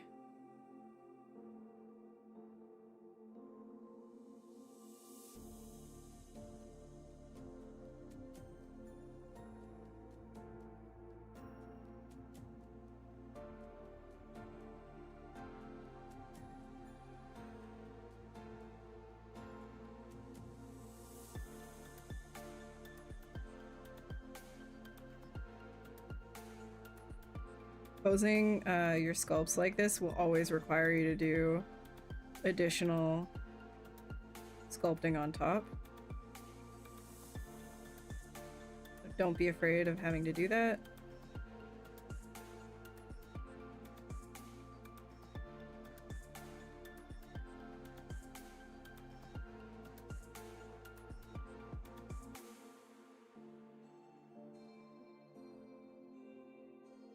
Oh wait, I don't need to grab these guys.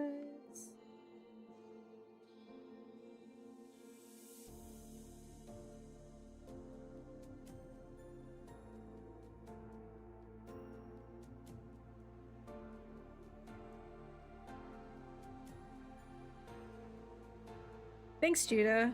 Appreciate it.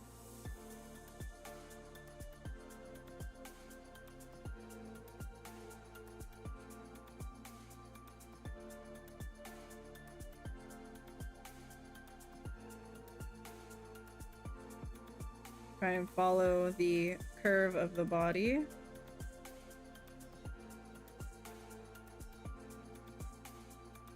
Require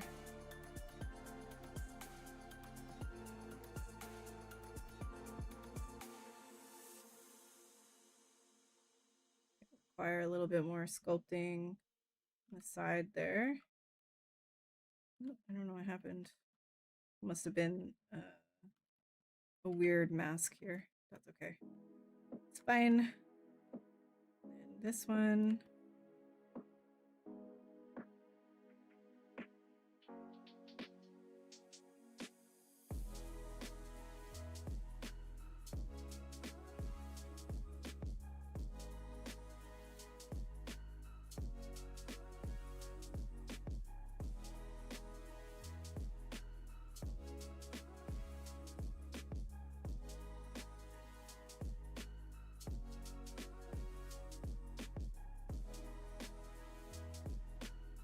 Bring this whole side down. Wait, let me...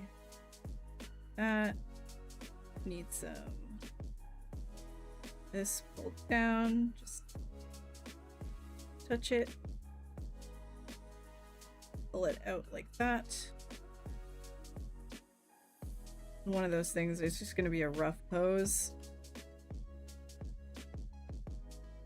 because of the time, but it'll get the idea across.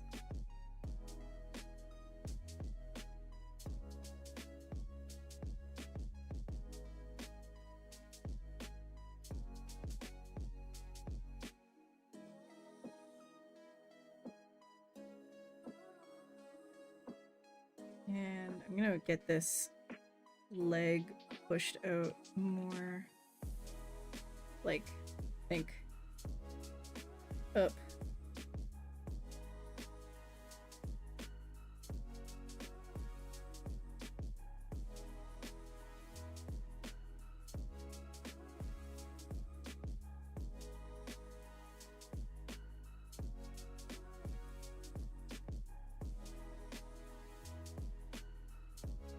Some weird masking thing with the hooves here. Just like, whatever, it's fine. They're really low res anyways. Be fixed anyways.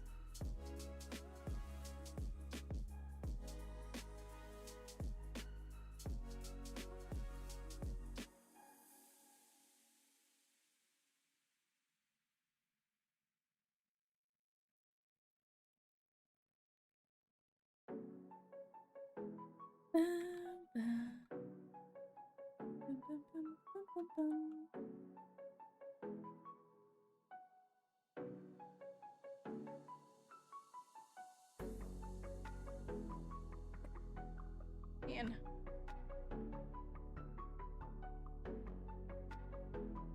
Gotta push this one back.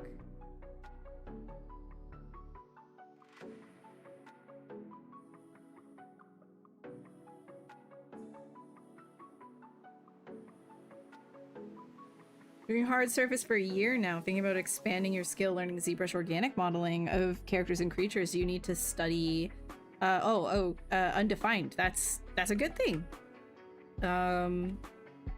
Expanding your knowledge base is never a bad thing.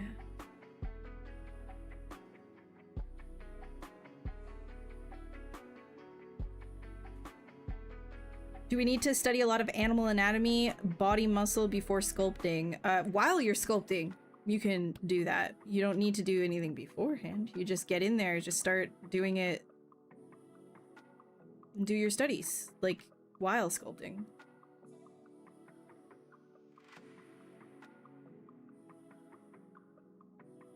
I think the legs here need to be more, like, separate.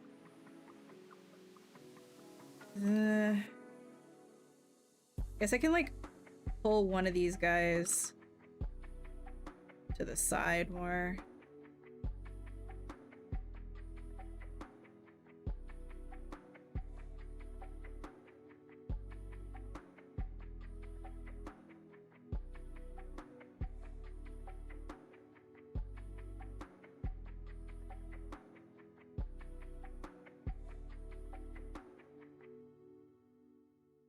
Oops.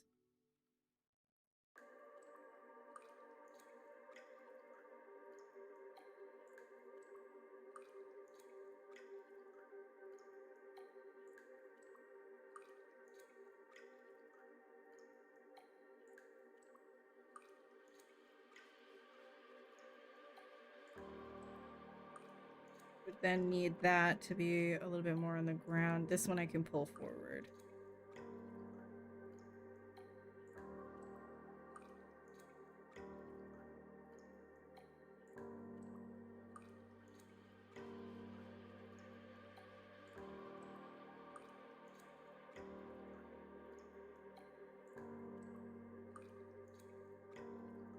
Five more minutes.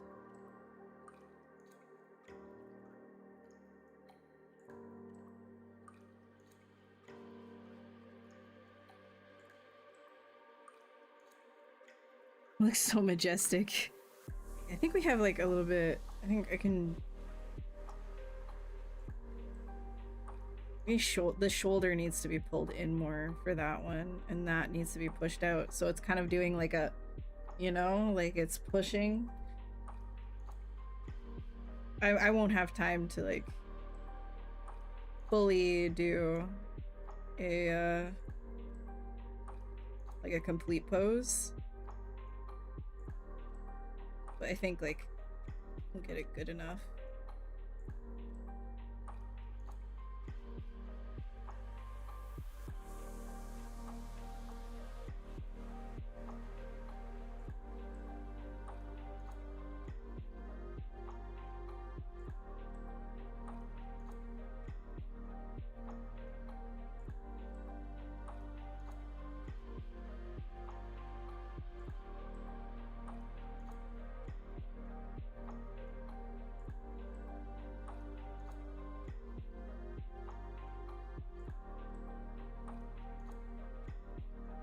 The new ZBrush UI? No, I don't know when that's going to be arriving or what it looks like or anything like that.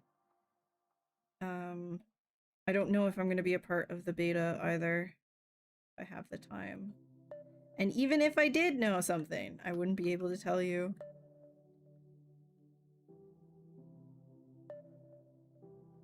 Just be like that. Will there be a part 2 for this? I don't think I'm gonna continue it. It's sort of just a sketch. But I do sculpt over on my own channel 2 times a week.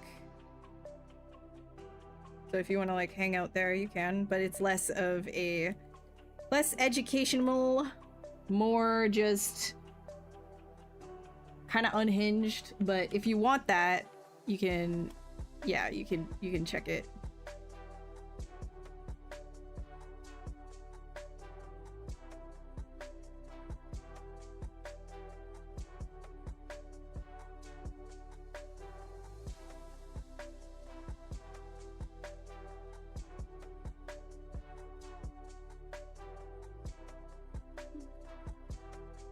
Oops.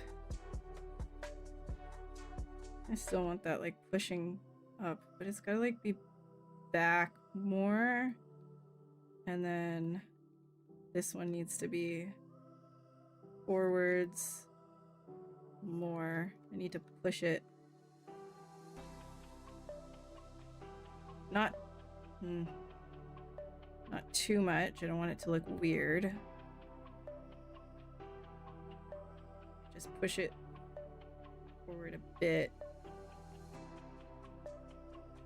And then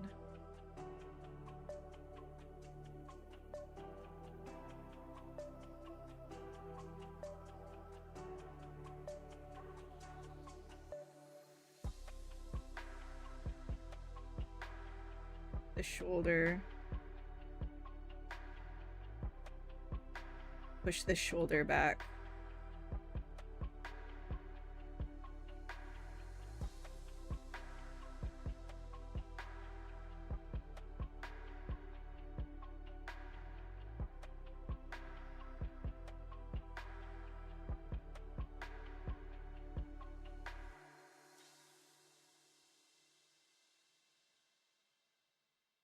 The horse has a BBL, yeah.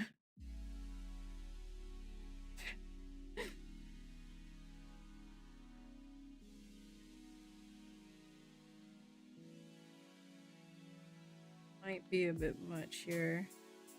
This one's kind of like disconnected. I accidentally disconnected this leg. I'd have to pull it in more. But like I said, like, you know, not like a final pose. You would actually finesse this a lot more, but just getting it into position.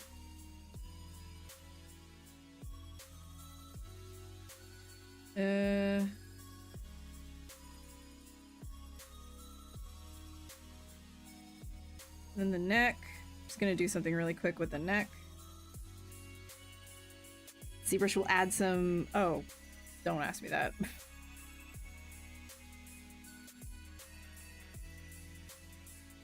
I'm gonna be honest, I hope not.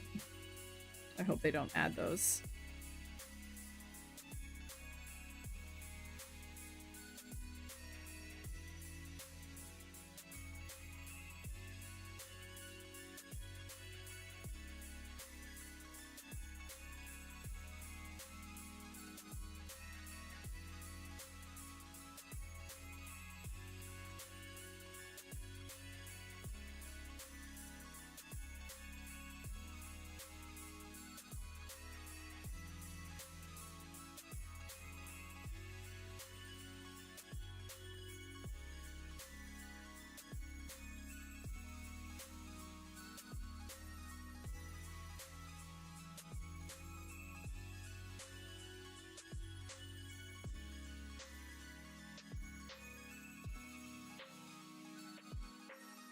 My live streams because you're at work? Oh yeah, no worries. There's always VODs.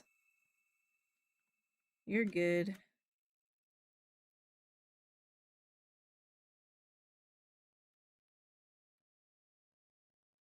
Just gonna try and finish this up, and then we'll call it just speed posing right now.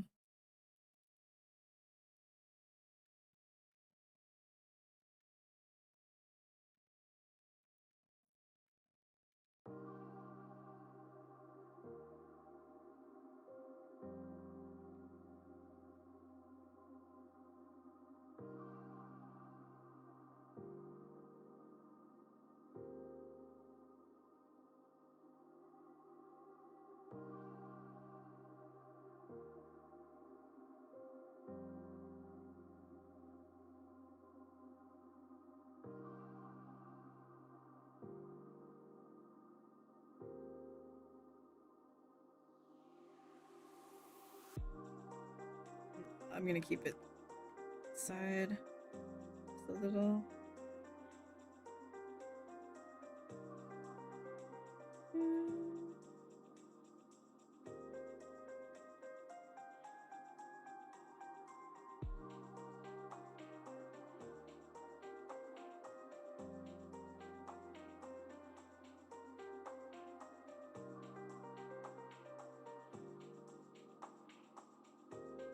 Think, yeah, it needs to switch this up a little bit. Because it's like its butt is coming out so much on the side.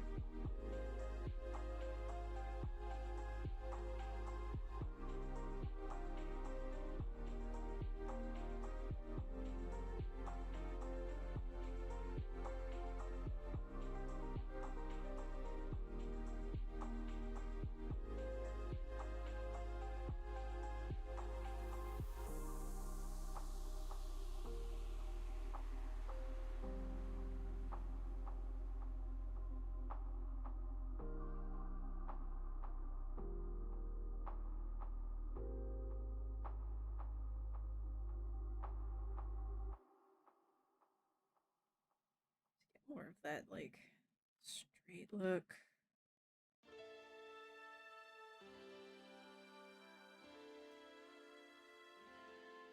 Let's come in. Let's come back more.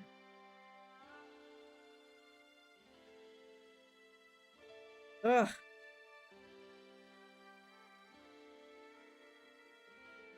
Definitely one of those things that's gonna take, like, a lot of finessing.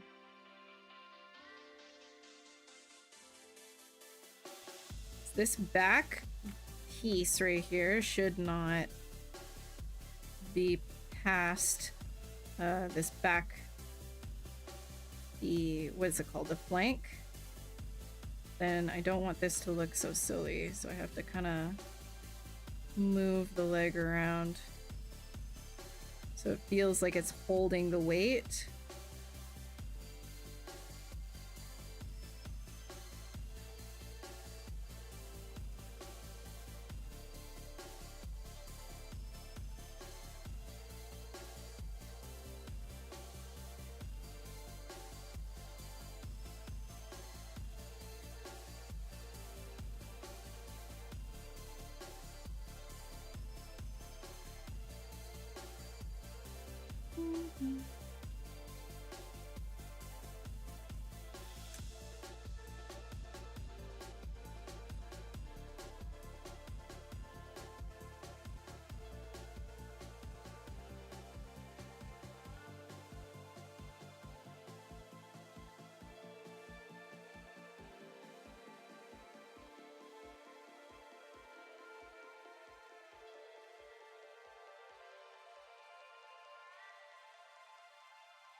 Pull that back more.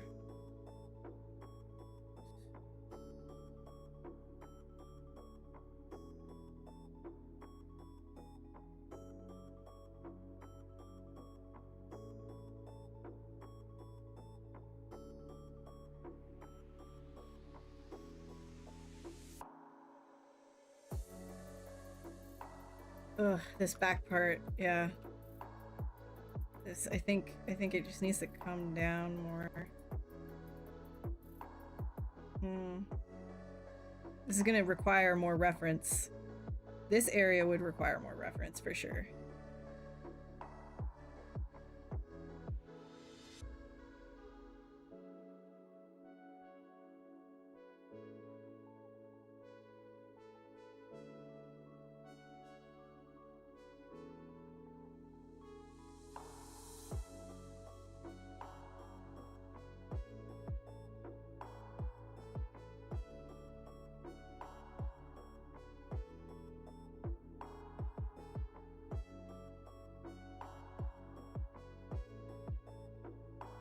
Thicker?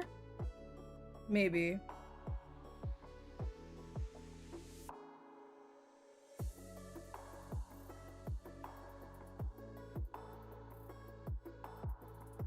Proportions are not quite there. Almost. It's just it's a little odd in the hiney.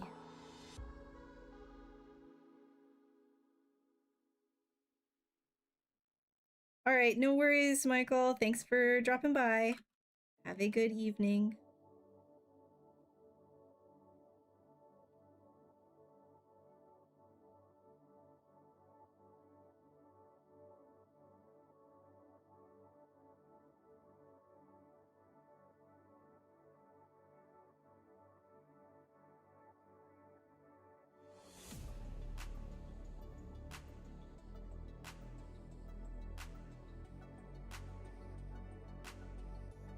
I could spend a long time posing. I think I should probably just call it.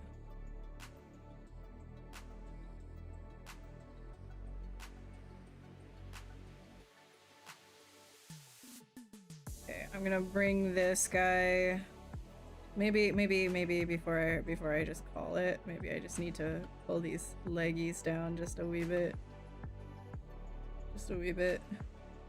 I think that's kind of proportionate. I guess, like, it might be a little long. You know what? Let me just do something really quick. Almost.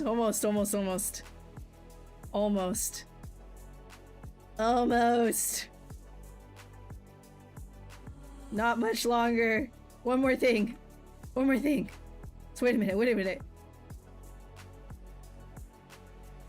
Like, it's not gonna be called done, but I gotta, like, leave it on, like, a not gross.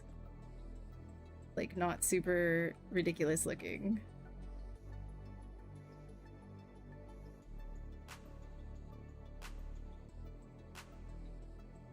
I know I'm over time by 5 minutes. No!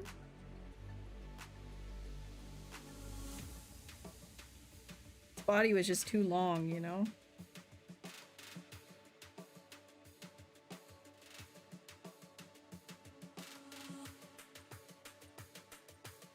It can be finished. I'll T-post a sub-T. Go on.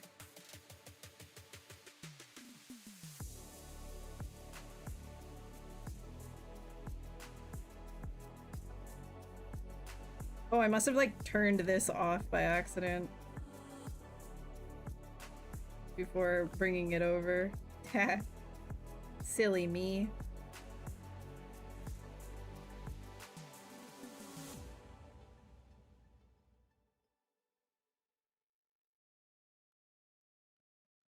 Silly me.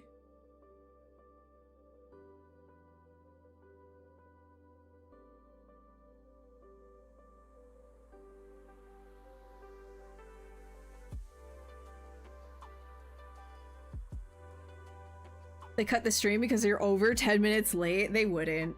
I don't think there's any, but at least, like, there's at least half an hour increments between people if somebody were to come on right after me. So you don't have to be too scared.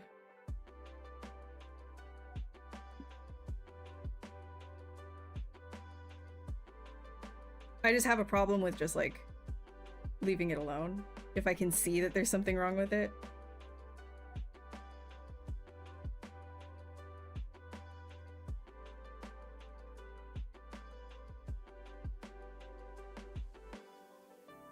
Okay, well, I could literally, oh no, I could literally, like, be posing this forever. Oh no, I should just leave it. I should just leave it for right now.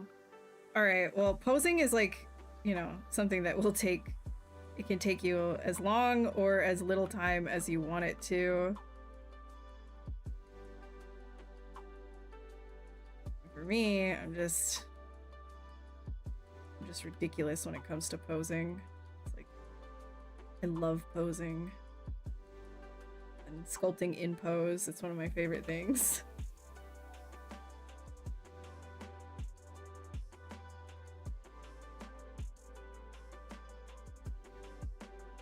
One.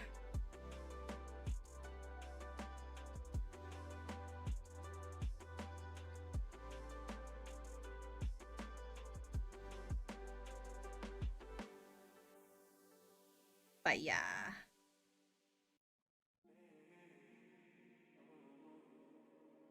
Pencils down. Your art director used to say that. Yeah. Yeah. All right. This is good enough. This is good enough. This is where we got. Wait, let's see. Turn the, oh, he doesn't even have like color now. That's fine because we were dynameshing. So I'm gonna save. Always remember after doing transpose to save what you're doing, because and remember to navigate back to where you normally would have saved it. If you don't, it saves into a separate transpose save folder. So just remember to do that. Remember, never forgetty. All right, I'm gonna put this on the screen. I guess.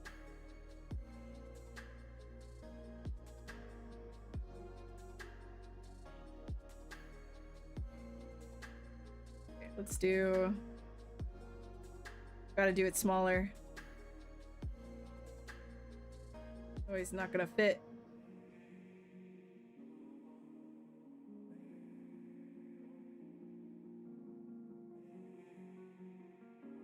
Majesty, the horse. The hoss.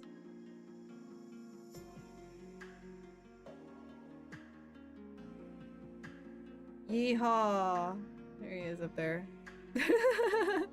All right, thank you guys so much for hanging out. I hope you had a good time. If you do want to follow me on any of my socials, I'm gonna drop you all of my links right in the chat. If you don't have the link, if you're on the VOD and you want to know, it's right here, 8cubed.art/links. If you want my personal stream, it's a little bit of a different vibe than this. We're a little bit more unhinged a lot of the time, less educational. Sometimes I PNG tube as well. But you can follow me on twitch.tv/a_cubed, where we do a lot of sketching. There's VODs there if you want to check what that feels like. So yeah, if you're interested in anything ZBrush related though, and you want more artists to follow, different workflows, then follow wherever you're watching Max on ZBrush right now, if it's on YouTube or on Twitch, because ZBrush Live, there's artists almost every day of the week. Somebody is streaming something different, and the industries span from printing to film to games, TV, etc. So creatures, characters, hard surface, whatever you can think of, somebody's doing something of it. Okay? And like Nightbot keeps repeating in the chat, there are a bunch of tutorials if you're just getting into ZBrush for the first time, that are like intro to ZBrush tutorials that are provided by Maxon, by ZBrush. And there's a bunch of iPad ones as well if you're getting into that too. Okay? All right, guys, I will see you all in the next one. That'll be on this channel in 2 weeks, tomorrow on my channel. And yeah, okay. All right. Good? All right, good. Good night. Have a good night. Go eat your food. Go stretch your